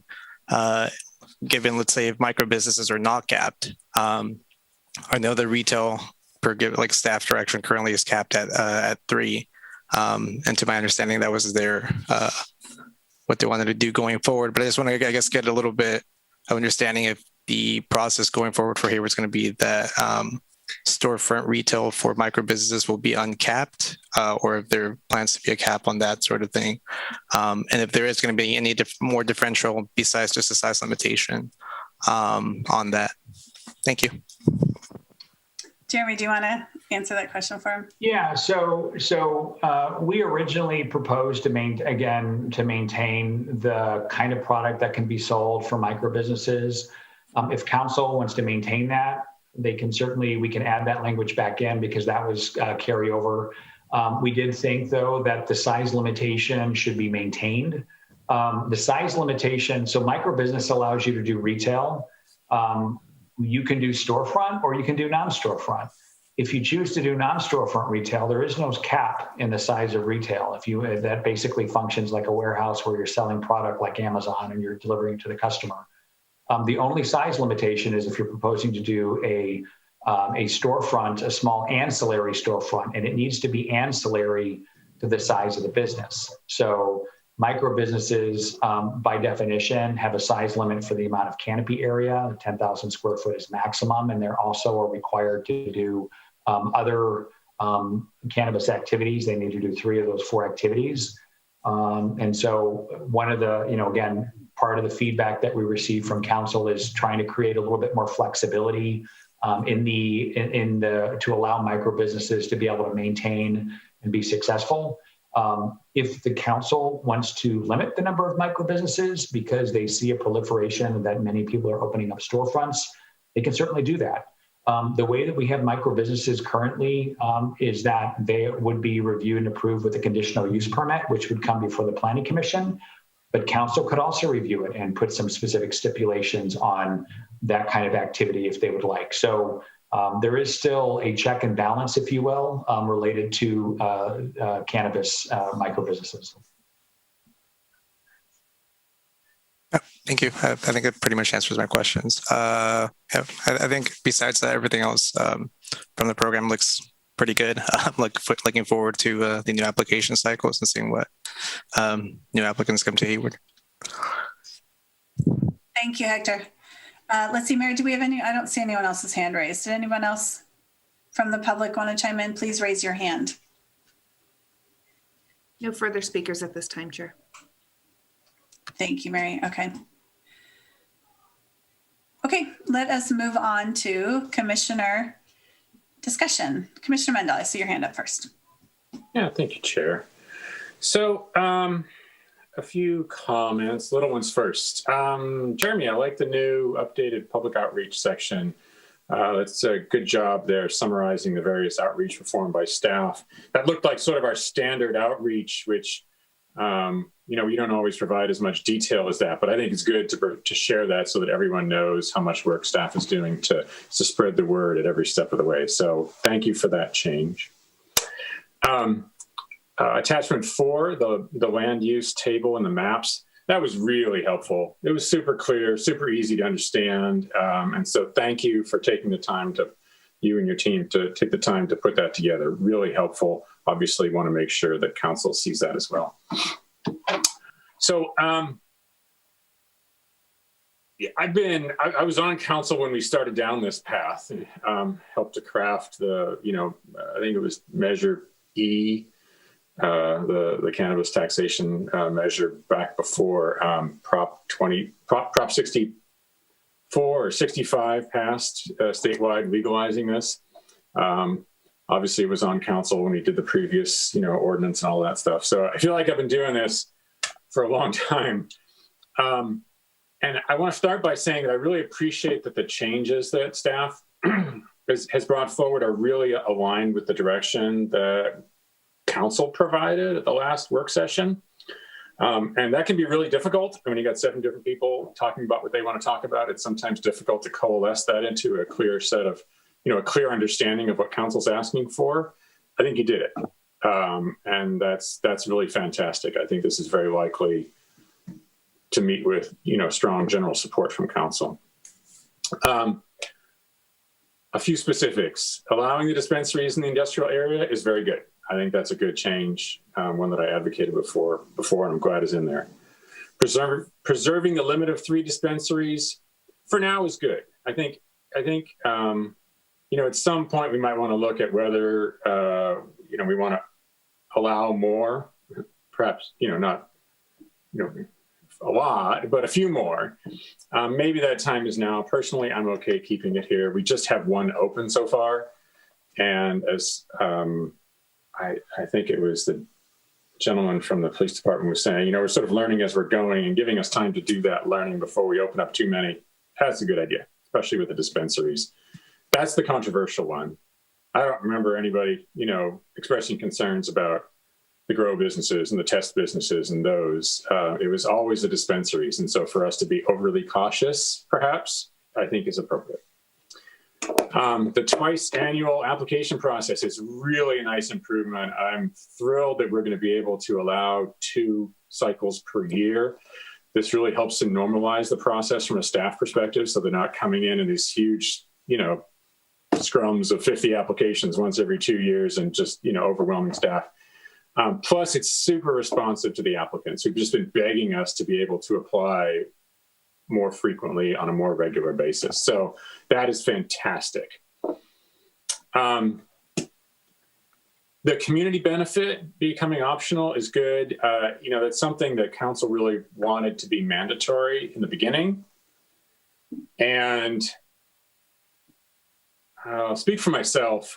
Through the process of seeing what those community benefits look like from different applicants, it became kind of haphazard and difficult to compare and impossible to enforce. You get applicants saying, oh, I'm going to, sponsor, a scholarship every year, and I'm going to give to this charity and to that charity. And it's like, how do you keep track of that? I mean, that's an enforcement nightmare. And so having learned from that, I think for me personally, I was very forceful and encouraging council to say, all right, let's make that optional. Let's just bump up the tax percentage by 1 and then use that money to provide community benefit through the city's general fund, which is what the general fund does. And so that normalizes it for everyone, right? 1%, an additional 1%, that's fair, even, and very easy to enforce. So that was the reason why the community benefit, I think, was recommended by council to become optional. And I thank staff for following through. On the hours of operation, just a general comment, because this has come up a couple times. Trying to create one-size-fits-all hours of operation is not appropriate, in my opinion, because while it's true that the hours of operation for certain types of businesses potentially could be normalized, but the location of the business really matters.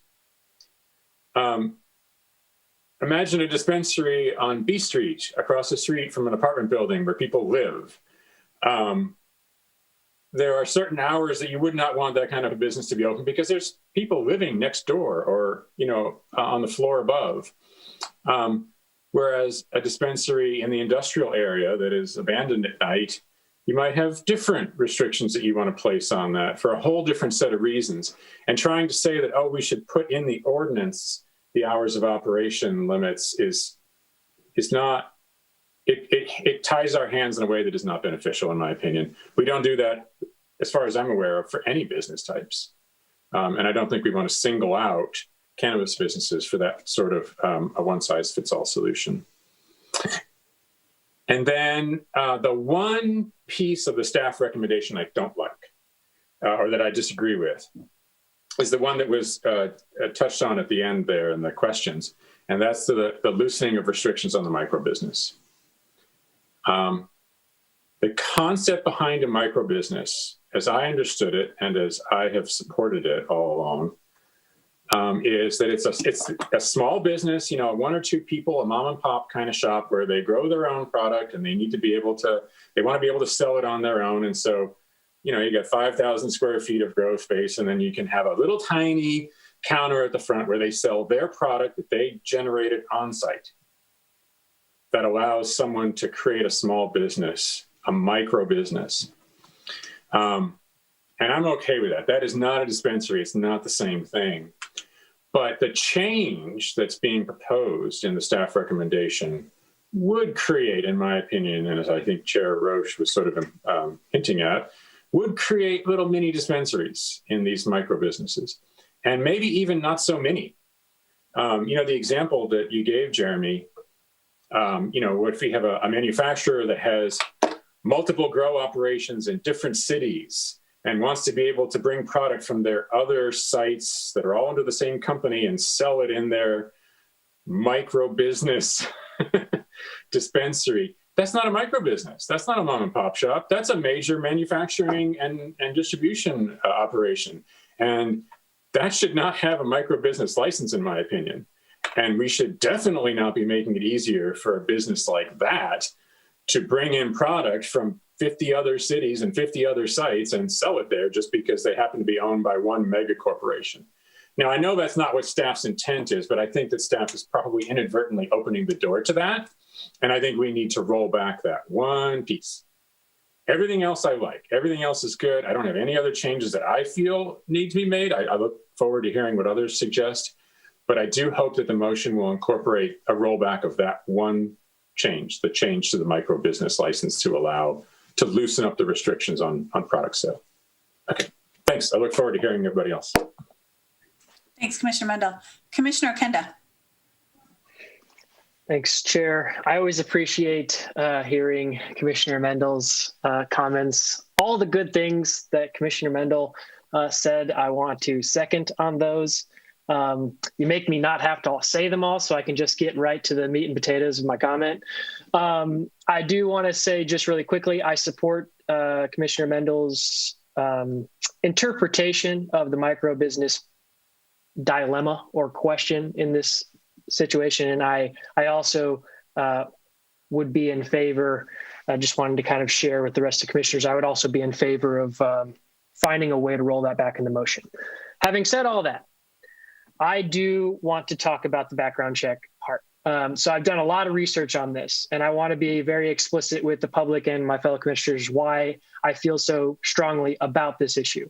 So in my professional occupation, I'm a reentry attorney, and I've worked a lot on reentry barriers in employment, occupational licensing, especially I've actually co-authored a report on cannabis industry discrimination and social equity programs. It's called A New Leaf Initiative that's run through Root and Rebound.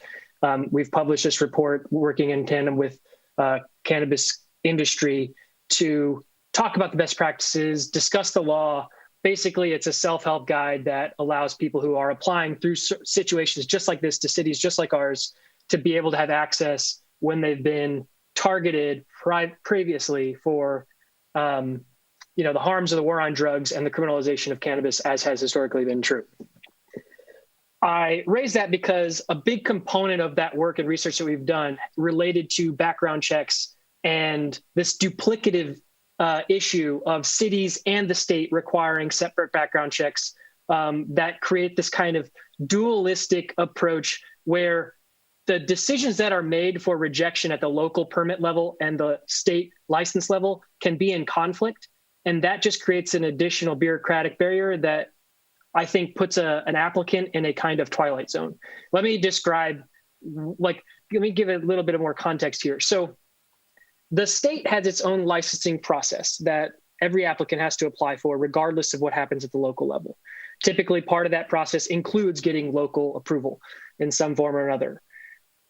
In that process, the state board, the Bureau of Cannabis Control, will run a background check, and they have a lengthy, it's a system. Basically, there's no blanket ban on who can get a license. You can have committed any crime and you can still get a license, but the board looks for and may deny licenses based on certain convictions, and they list out those convictions in the regulations.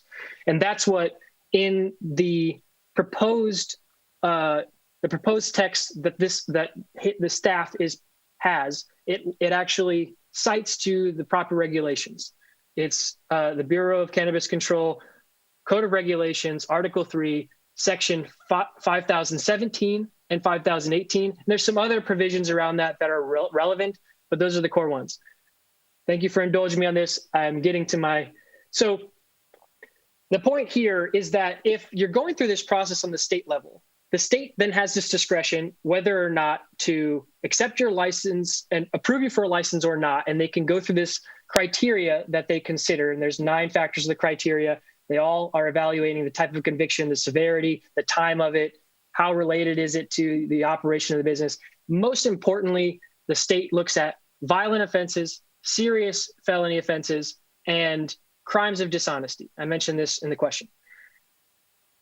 I think that when we have a separate process for determining who may be good cause to deny eligibility, and then we weed them out preemptively, we are setting people up to be denied a permit at the local level, but be able to get a license at the state level, and then vice versa, where we are possibly saying, well, your record looks good enough to us that we'll give you a permit, and then they're denied at the state level. So it just creates this duplicative system of background checks. And I understand, I know that Jeremy, you had mentioned, well, we want to know who's applying. And I think that's totally fair. But I think we can impose reasonable restrictions on what we're looking at when we're doing that.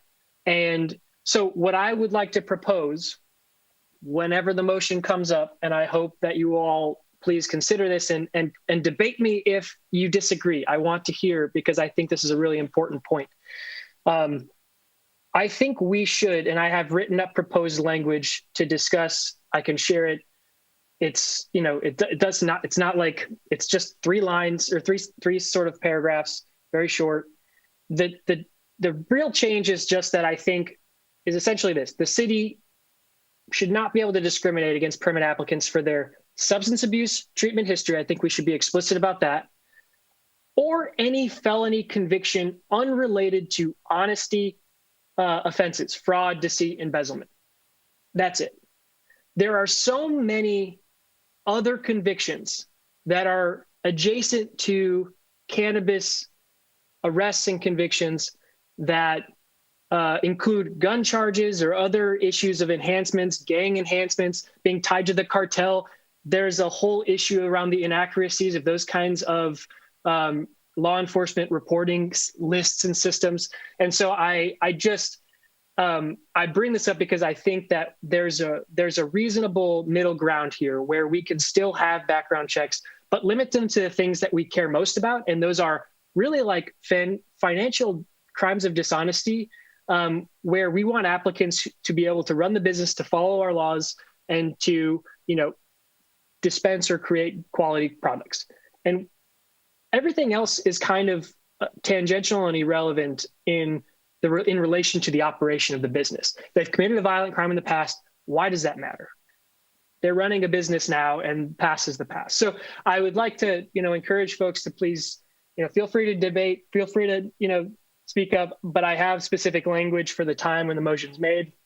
It's not very complex. I can also email it to Jeremy. It just basically aligns us with the criteria for deciding specifically what the factors we want to consider as a city are for rehabilitation. So when the city does say, we run a background check, this person has been convicted of a felony crime of dishonesty, fraud, deceit, or embezzlement. Now we think those are the things that are substantially related to the operation of this business. And so we want to investigate whether or not we want to deny this permit. Then after we make that decision, the list of factors I'm pulling directly from the state regulations. We should adopt those same factors, which are just considering, there are 9 factors, and it's about the severity of the offense, the time of it, et cetera. And so, I can discuss those or I can share those, but I'll limit my comment there. I hope if I was trying to be as clear as I possibly can on why I think this is important and where the law stands. And I'll say that, but other than that, I'm really grateful for the work you've done. Staff, you've improved the ordinance a great deal. And I think there's just these other 2 ways, given what Commissioner Mendel said, that I think we can improve it further in our recommendation to City Council for consideration. Thanks, Commissioner Okenda. Commissioner Ellis. Thanks, Chair. I'm not sure if the city attorney's online, but it prompted a question based on Commissioner Okenda's comments. I'm not a lawyer. I don't have the experience in this sector that Commissioner Okenda does. But my question is there a situation from a sequencing standpoint that someone, as he explained, could get a permit from the city first and then get denied at the state level? Or do you have to first get your state permit and then apply for a permit from the city? I'm wondering if, in fact, there is this sort of conflict. From the sequencing perspective, my understanding with the last round was that we went through the local process first, and then they submitted their state applications. And Jeremy can correct me if I'm wrong. I think the state, someone from the Bureau of Cannabis Control would call the city to find out if the applicants were in compliance with all local regulations as part of the review of the state level license. So the way that the city runs it, I don't know that it would go the other way around, because the city generally is going through its process before the applicant goes to the state.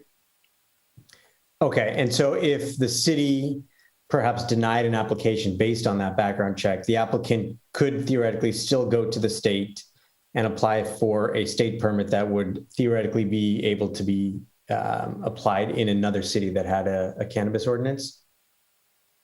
In another city, correct, not within Hayward. So then those applications are site specific, so it would have to be a completely different application at that point. Okay, but our disapproval of a permit would not impact anything at the state level for that applicant to pursue that. Is that fair? I think that's fair to say. In another jurisdiction, that's correct. Okay, perfect. Appreciate the clarification there. That's all, Chair. Okay, thanks. Commissioner Goldstein. Thank you, Chair. Regarding Commissioner Okenda's willingness to grant licenses to people with a felony violence conviction, I think I have some issues around that. First of all, I think from an equity justice perspective, I think it's a great idea that we open our minds to the idea of redemption, that someone who's got, some activity in their background, and maybe it happened 15, 20 years ago, but since that time, they've undergone some, treatment program, or they're just otherwise a changed person. I think it does make sense to consider them a bona fide applicant, but I wouldn't be so quick to dismiss someone who's had a violent background. Generally, people who have done violence in the past, if they have not been through some kind of a treatment program, of course, a lot of it depends on what kind of violence we're really talking about. But a lot of times when those people have their back against the wall, whether it's business related or personal related, sometimes do lash out additionally in a violent manner. And we probably wouldn't want to be issuing licenses, is my thought. Maybe we need someone who's more qualified to answer those questions, professional psychologists, and maybe look at some scientific data on recidivism rate around that sort of thing. But I wouldn't be comfortable so quickly discounting that someone had violence in their background that they should get a license, nor would I be so quick to say that someone that's had deceit in their background. Again, it goes back to the circumstances. What was the conviction? What were the circumstances? How long ago did it happen? And whether or not they had treatment. But I really do admire you sticking with the social equity ideals. I think it's important. I think it's especially important for us now to be considering these things. So on that score, I applaud you. All right, thanks. Let's see, I don't know who went first, but Commissioner Stevens, we haven't heard from you tonight, so maybe you go first. Sorry, Commissioner Bonilla, I'll call on you next. Thank you, Chair. I appreciate staff's work and the modifications to the policy, and I agree with everything. And I also agree with Commissioner Okenda and Commissioner Mendel's proposed modifications. I just have one clarification, and I believe this is accurate, that once a license is granted, it's reviewed annually and it can be revoked, or the applicant can be penalized. Is that correct? I'm sorry, could you state that question again? Once an applicant receives a license, if annually that license is reviewed, so if the applicant was doing something that was not consistent with the ordinance or the policy, that could be, their license could be revoked, or Correct. They could be otherwise penalized. Correct. Thank you. Thank you. Commissioner Bonilla. Thank you, Chair Roche.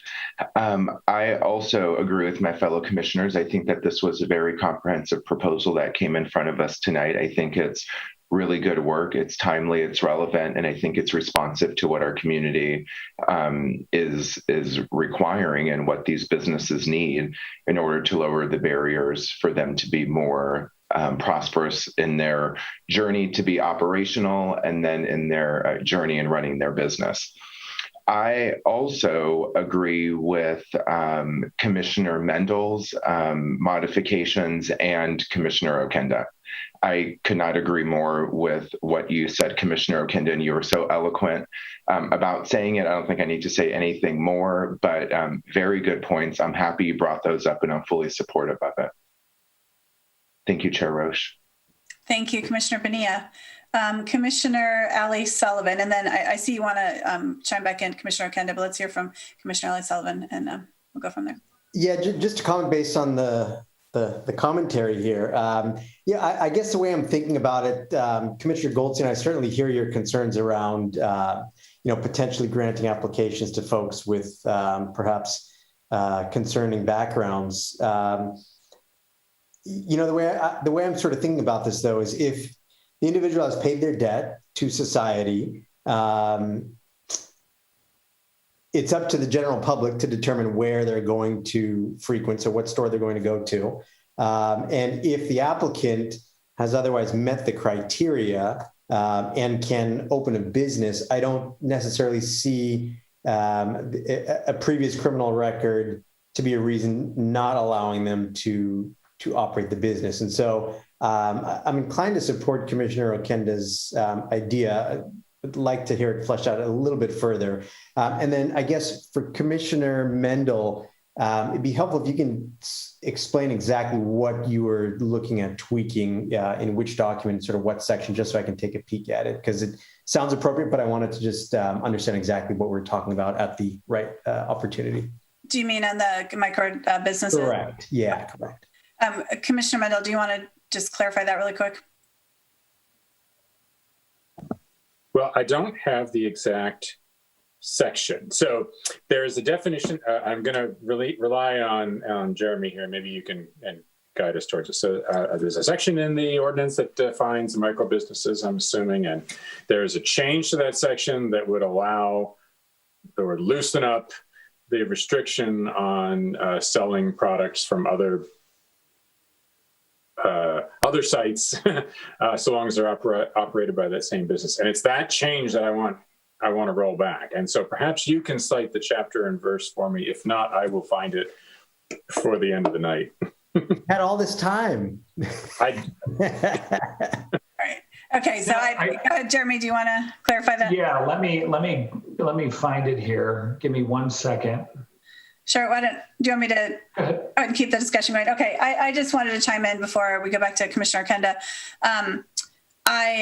I also am really appreciative of all of the work that the staff put into this. And I really appreciate all the research that you've looked into other jurisdictions and found best practices, because there's just so much data out there now around the country. So I think that was really helpful. And I think streamlining the process for applicants is going to be awesome for everybody going forward. I'm also fine with, letting dispensaries come online. And then I appreciate what, the discussion around pauses, that you're right, that it seems like with this now every 6-month application process, there will be sort of a natural stopgaps if we need them to move forward, if we find any problems. Let's see. Sorry. Yeah, I'm glad we kind of came back around to the micro businesses, because I agree. I mean, I think these are just going to turn into mini dispensaries unless we limit it to the original intent of that, which was to allow people who are manufacturing on site to sell their products on site. And I think, that seemed reasonable, but to allow them to bring in product from everywhere else. Yeah, they're just mini dispensaries with smaller storefronts. That's all. So I appreciate that addition, Commissioner Mendel. And I appreciate Commissioner Kenda's language about adding, some language around our intent and background checks, especially because the cannabis industry is an industry that's been committed to hiring formerly incarcerated people. And I think we need to create a framework to allow them to do that as easily as possible, with at the same time, trying to protect our businesses and trying to protect our citizens. But I appreciate making that clear and more and to allow them to hire people like that. So I think that was a really good catch there, Commissioner Kenda.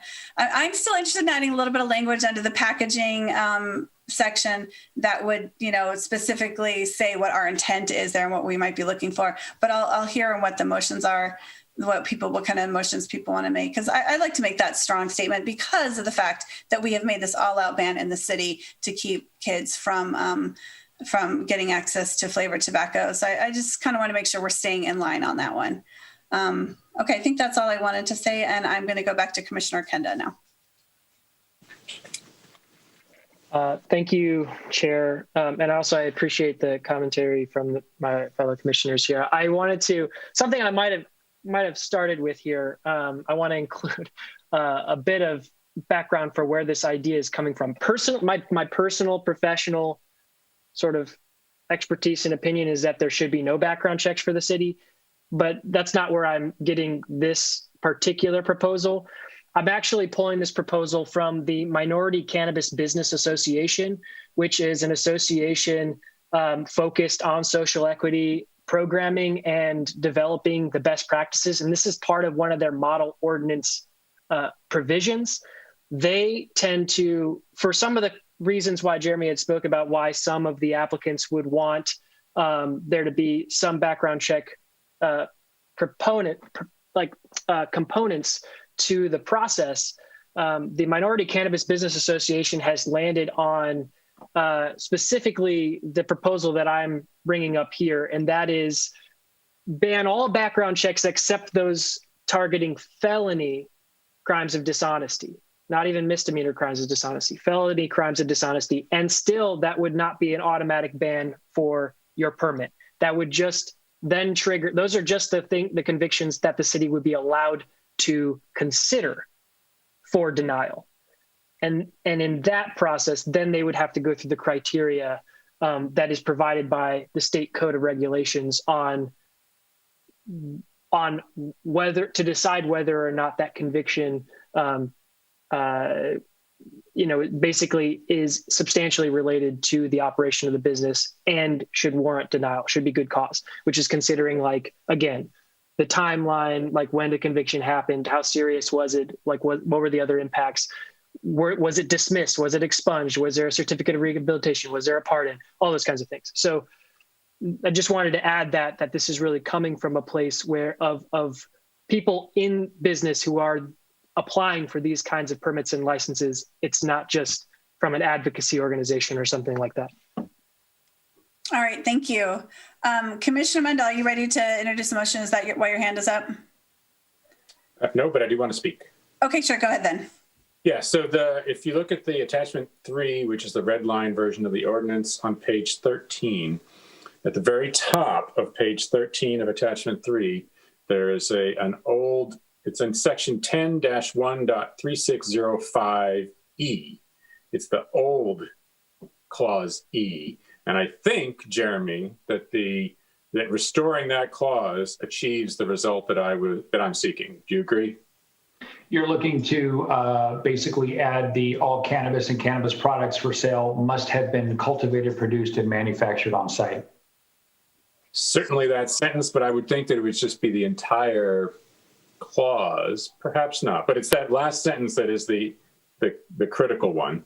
Yeah, and exactly. So those sections that were stricken out were specific under the cultivation and the manufacturing sections. But since we added a new micro business definition, we could expand, we can add that language in there. It's not, we can continue to call it ancillary if you'd like. I mean, if that's what your recommendation is, I think that's where you're getting it from, though, correct? That's where I'm getting it from. I hope my intent is clear. I would prefer to provide clear direction on the intent that hopefully can be clear to everyone and clear to staff, and then let staff figure out the exact location in the ordinance where the language belongs. In my experience, trying to draft language from the dais or from the Zoom call never works well. But we can provide clear direction to staff on that. And then it'll have to get, cleared up and written before it goes to council. And so it's not like it's final tonight. Oh, and then, okay. So, and then on Commissioner Okenda's proposed potential amendment,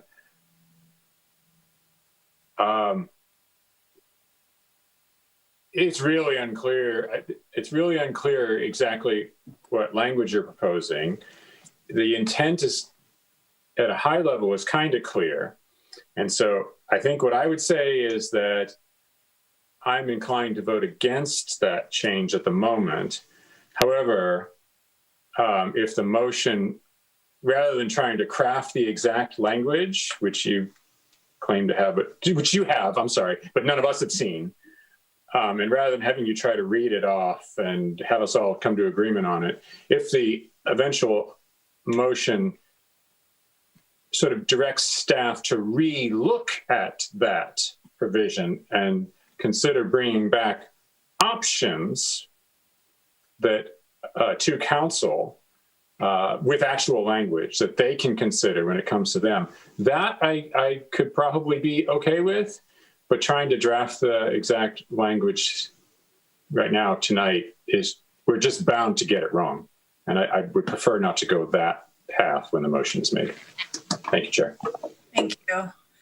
Commissioner Ellie Sullivan.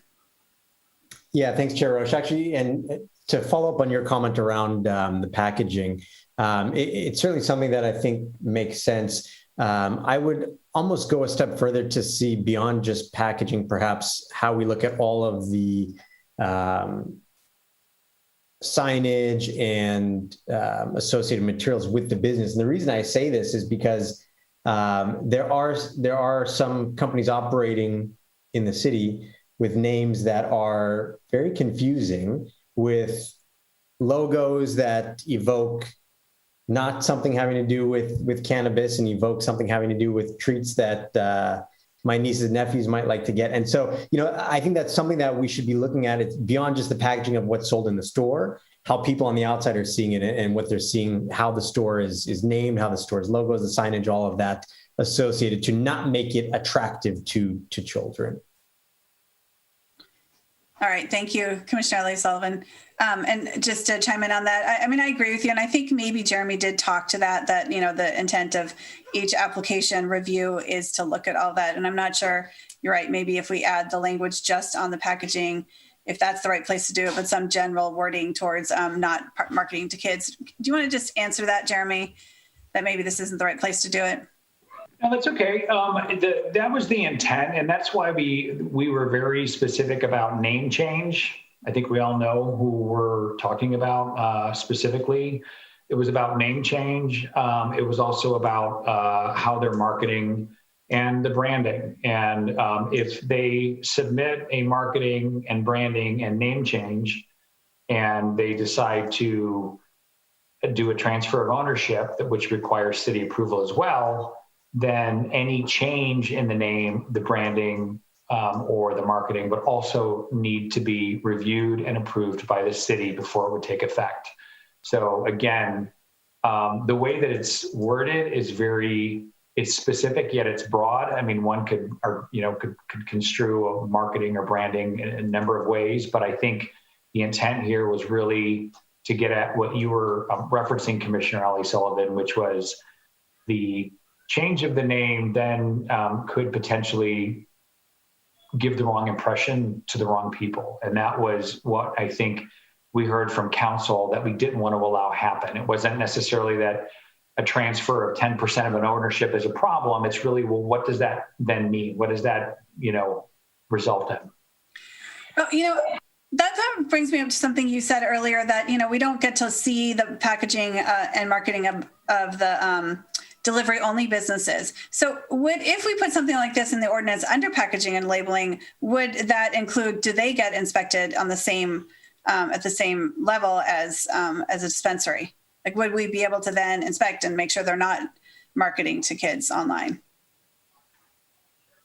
I think it gets really tricky. It gets into web regulation. I don't know, if somebody is specifically towards the packaging of the actual product that goes out the door. Yeah, and a lot of those products are not manufactured. Again, like a delivery and a distribution company are just taking products that are elsewhere. Okay. I think, and that's fine. I think what you're probably going to hear from delivery companies and distributors is that if you curtail the kind of products that they can sell, which are already being regulated by the state, and you're going to further curtail it, then they're not going to be interested to come to Hayward.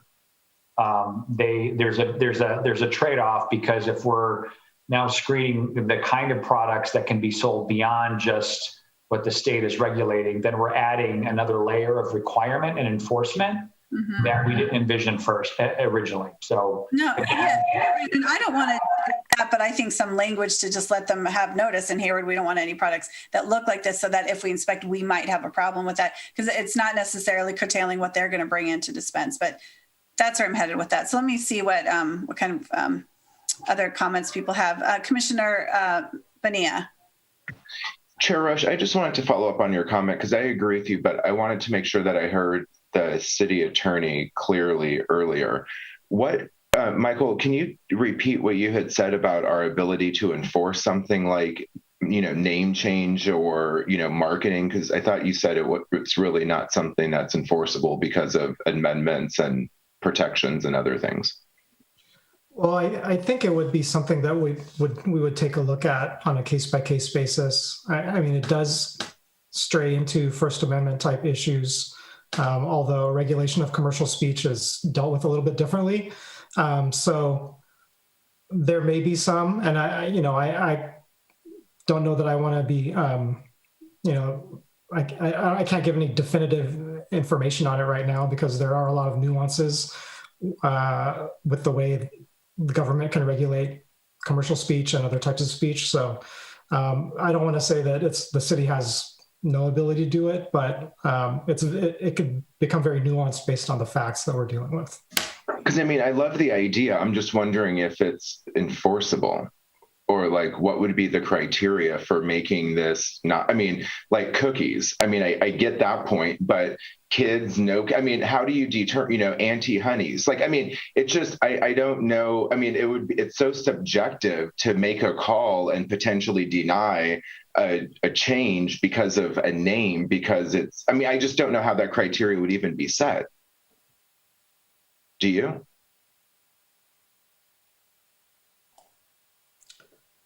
Well, in terms of just the sort of the packaging and advertising aspect, not so much the actual name of the company, but the state regulations are somewhat broad. They reference, avoiding packaging and imagery that may be appealing to minors, and doesn't really set standards. It'll give some examples, like they can't use movie characters or cartoon characters or toys or things of that nature, or anything that might be attractive to a minor under the age of 21. And that's sort of on the packaging labeling aspect. So the state, is I think equally broad and not entirely specific with its standards in terms of the packaging. They don't regulate the actual name of the company, so that would be something that would be a completely local a local aspect of regulating. And that's why I would say that we'd have to take a close look at it on a case-by-case basis and really get into it would basically be a lot of research into sort of First Amendment type issues.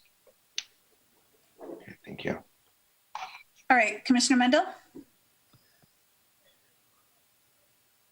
No, sorry. Just forgot to put my hand. Okay, that's okay. I think we should probably move on and entertain some motions at this point, then we can continue discussion with motions. Did you want to start, Commissioner Kenda? Yeah, I'm happy to move the item on staff recommendations, and with the direction, want to be open to what Commissioner Mendel was talking about and able to form that into the motion, as well as restrictions on background checks. Let me know if I need to clarify. All right, well, I will second the motion, Commissioner Kenda. And I guess I'm not ready to add an amendment on the language where the name goes based on Michael's comments, and also just knowing the state does have regulations around packaging and all of that. So I second your motion, Commissioner Kenda. So could we have discussion on the motion? Commissioner Ellie Sullivan.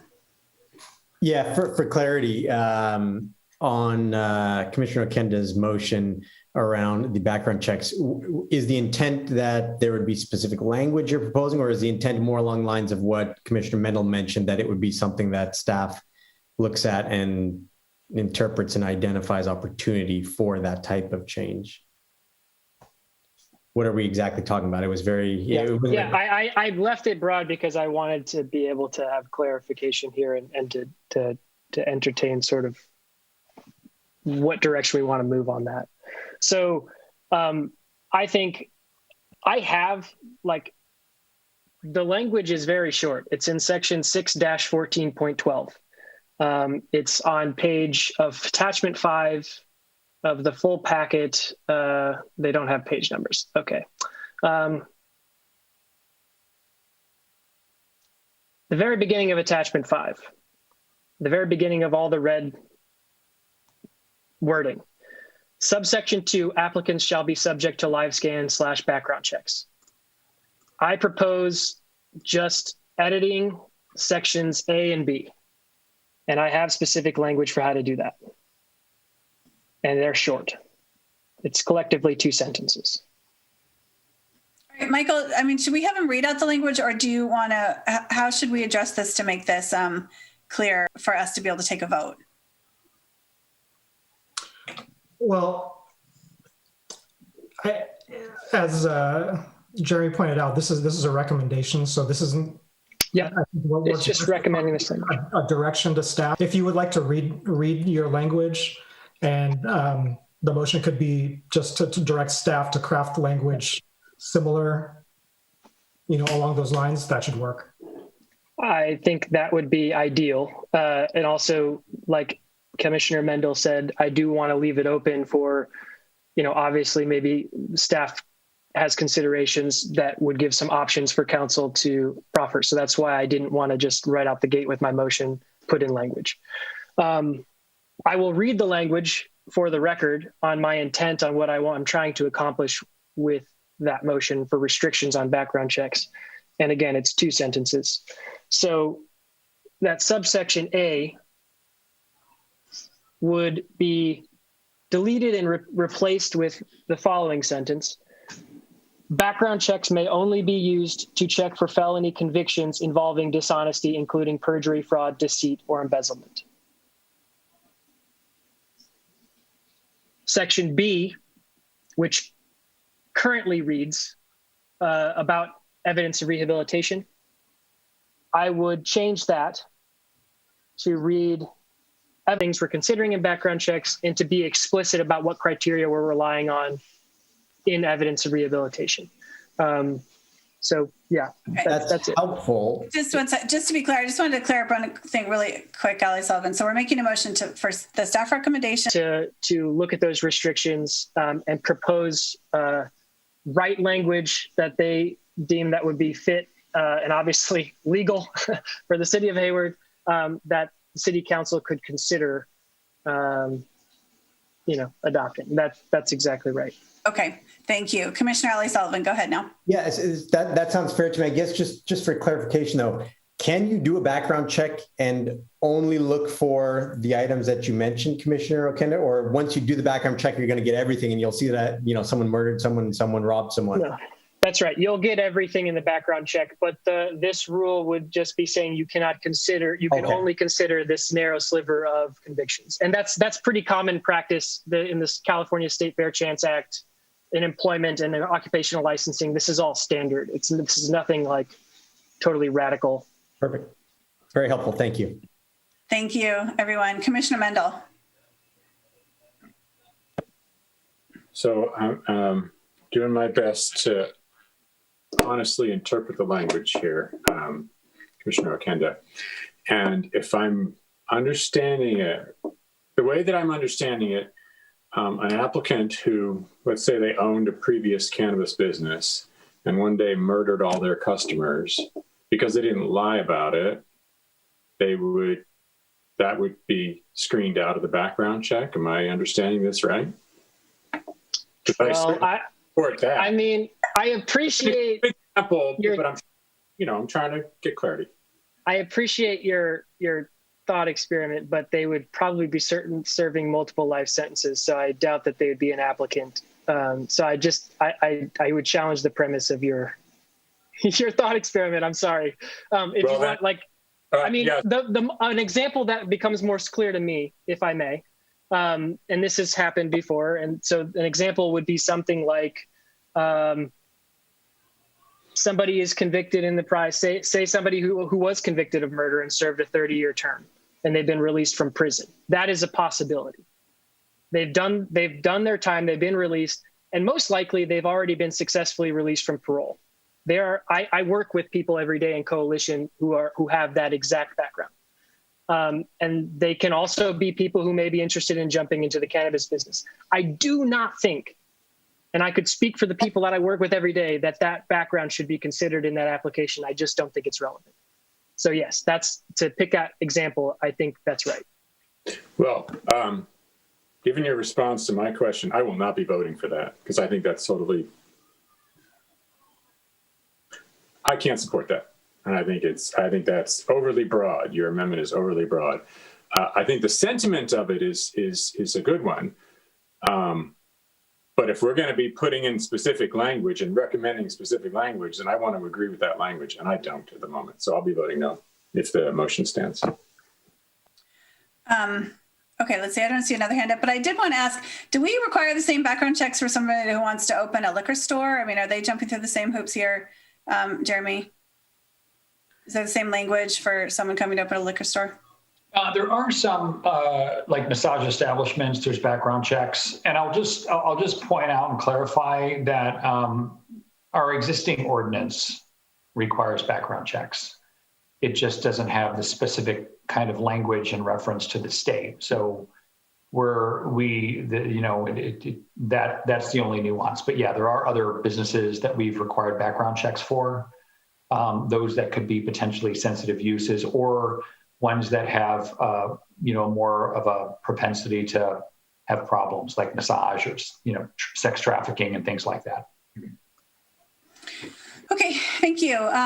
Let's see, Commissioner Ally Sullivan, did you want to continue with Yeah. Point of clarification. So the motion was made by Commissioner Mendel, I believe, with... No, Commissioner Okenda made the motion. So, okay. And the second was, okay, got it. Fair, sorry. Thanks. Okay, let's see. Commissioner Okenda, did you want to say something else before we move on to a vote? I just wanted to be clear that my proposal only applies to the pre-screening process. If that wasn't clear, I apologize. But this amendment is only for the pre-screening process, the process to get into eligibility and not be screened out preemptively. So that's the language that we're looking at, and the specific additions are only related to 614.2, preliminary determination of eligibility / screening. So the other parts that Jeremy just mentioned about that we're not touching any of that for the rest of the ordinance. So yeah. And to your point, Commissioner Mendel, I think I wanted to also just say, I know that our motion we're not proposing specific language. We're using that as a point of reference. I'm assuming that the city attorney is going to want to look at, for example, crimes of dishonesty that I mentioned, and would want to, create certain citations or something. There's also, again, we put in the motion, consistent. It would be to, allow for some options as you described. So it's not this, but it is, the intent here is to restrict background checks. And I think, look, the council's going to consider it if we're making an approval to restrict background checks, and we've given the suggestion on the language that I discussed. That's all that's going to council. And that would be, they would be able to reject it or accept it or make modifications to it however they see fit. But that's all I'm proposing. Okay, thank you. Did you want to make one more comment, Commissioner Mendel, before we move on to the vote? I do. So that was helpful. That last clarification, this only applies to the pre-screening. So that, sticking with my extreme example, the former cannabis retail operator who murdered all of his customers one day could be rejected by the city on those grounds alone. They just wouldn't be rejected at the pre-screening stage. But that conviction for, murdering his cannabis customers, that could still be a cause all by itself to reject the application. So would you agree with that? I'm assuming, given what Jeremy said, that would be the case. Yeah. But if Michael or Jeremy could speak to that to clarify, that'd be helpful. I'm going to go to them next. Yeah. So I want the city attorney to weigh in on this point because I want to make sure we're all on the same page. Because if it's clear to everyone that this is only the pre-screening stage, but that it doesn't restrict the later stages, then that's something that I'd be willing to accept, even in this imperfect form. So, Mr. Vigiglia. I'm sorry. So the question was whether or not, if we hypothetically amended the language so that the pre-screening had a more narrowly tailored background check process, that a broader background check process later in the application review could allow a disqualification for a conviction that wasn't considered earlier? Well, yes, but would we even know about it? I mean, is the fact that we're restricting that initial background check going to prevent us from getting a more thorough background check later? Or does the process have a multi-tiered background check where we would actually capture that additional data at some point in the process and be able to use it as part of our decision-making process? Right. So my understanding, unfortunately, I don't think that Sergeant Carpenter is on anymore, but my understanding with the way the CLETS system works is that it will reveal everything when the background check is done initially. And so the police department will have all of the information at the preliminary stage. So if we do make the amendments to the preliminary background process, it wouldn't eliminate our ability it doesn't narrow the information that is obtained from the background check process at the outset. It would just, if I understand the proposed language, it would just restrict the city's ability to consider what convictions would disqualify someone preliminarily. But the information would not be, we would be able to capture it initially. Okay, So I apologize for the length here, but with that clarification, that's much more acceptable to me personally. So I'm back in support of the motion. Okay, great. Commissioner Bonilla, did you want to say something else before we move on to the vote? Yeah, I just have one quick question on that. So preliminarily, Commissioner Okenda, they wouldn't be considering these things. So let's just hypothetically say the applicant then moves down the process. But then there's somewhere else in the process where we're saying, oh, we will consider it, and we could make this the basis for our denial. Why would we even have the person go through all of that in the beginning if we're saying the pre-screen, we're not going to consider it, but before we actually approve anything, it's definitely going to be considered? Can you just help me understand? Because it feels a little, if I was the applicant and I was like, well, you just pre-screened me and approved me, and now you're stopping me, after I just put all this work in 6 months later, it just seems a little backwards, right? So if we're going to eliminate it or change the scope of what we're looking at on these background checks, I either say we do it for the whole thing or we don't do it at all. Commissioner Kenda, did you want to address that? I do have a response, but it looks like Jeremy's got his hand up and may have something useful to say instead. So, sure. I was just going to add that the background check for the predetermination of eligibility, that's the only time outside of when prior to new employees starting that we would do a background check. We're not subjecting applicants to multiple background checks. So it's you get pre-screened. If you pass, you continue on and you can submit a full application and you can submit your planning land use application. That was what staff is proposing, but there's not a subsequent stage when they get background checked again. Got it. So Jeremy, just so I'm clear, if they get past this pre-screen, then they're good. The rest of this whole background thing is going to keep coming up to haunt them through their application process, right? Correct. At the point, again, the whole purpose is to figure out whether or not they can move to the next level. If they've been disqualified from the pre-screening, then they don't move forward. Got it. And if they get through the pre-screening, then you check their background and you're not going to keep going back and doing that every time you need to meet with them. No, we don't have we don't have regular background checks for employees for ongoing annually. So applicants are not subject to annual background checks. It's just in order to secure the license. I see. Okay. I see why Commissioner Okenda is headed this way. It makes a lot of sense to me. Sounds good. Thank you. Okay. Thank you. Then let us move on to a vote. Okay, so we have a motion by Commissioner Kenda on the table that the Planning Commission make a recommendation to the City Council adopting the proposed text amendments to Chapter 6, Article 14, Commercial Cannabis Business, and Chapter 10, Planning, Zoning, and Subdivisions of the Hayward Municipal Code for the regulation of personal and commercial cannabis in the City of Hayward, pursuant to the findings for approval, with two amendments. One, that micro businesses with a proposed storefront may only sell products manufactured on site.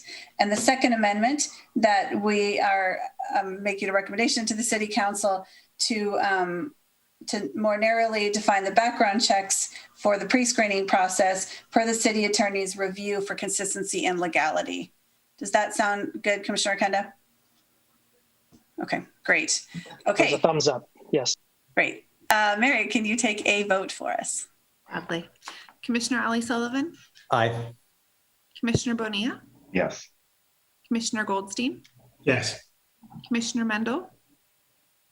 I fully support the underlying motion and the micro business change, but I'm confused again based on staff's last comments, and I will not support the motion because I don't think we quite know what we're doing right at the moment. And I think that's a mistake. So no. Great. Commissioner Okenda? Yes. Commissioner Stevens? Yes. And Chair Roach? Yes. Thank you. All right. Thank you, everyone. The motion passes 6-1, right? Is that right? Yes. And I appreciate everyone's great discussions tonight and staff's presentation on this issue. And it sounds like the City Council is going to have some discussions around our discussion. So maybe that is a good thing for them. Okay, so let's move on to Commissioner, let's see, any staff reports?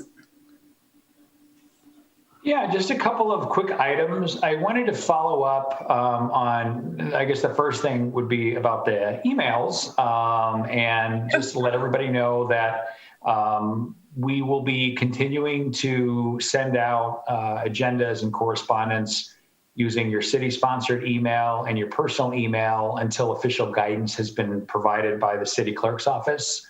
And about the use of the city emails. I think there was some confusion about that. I think we probably rolled it out.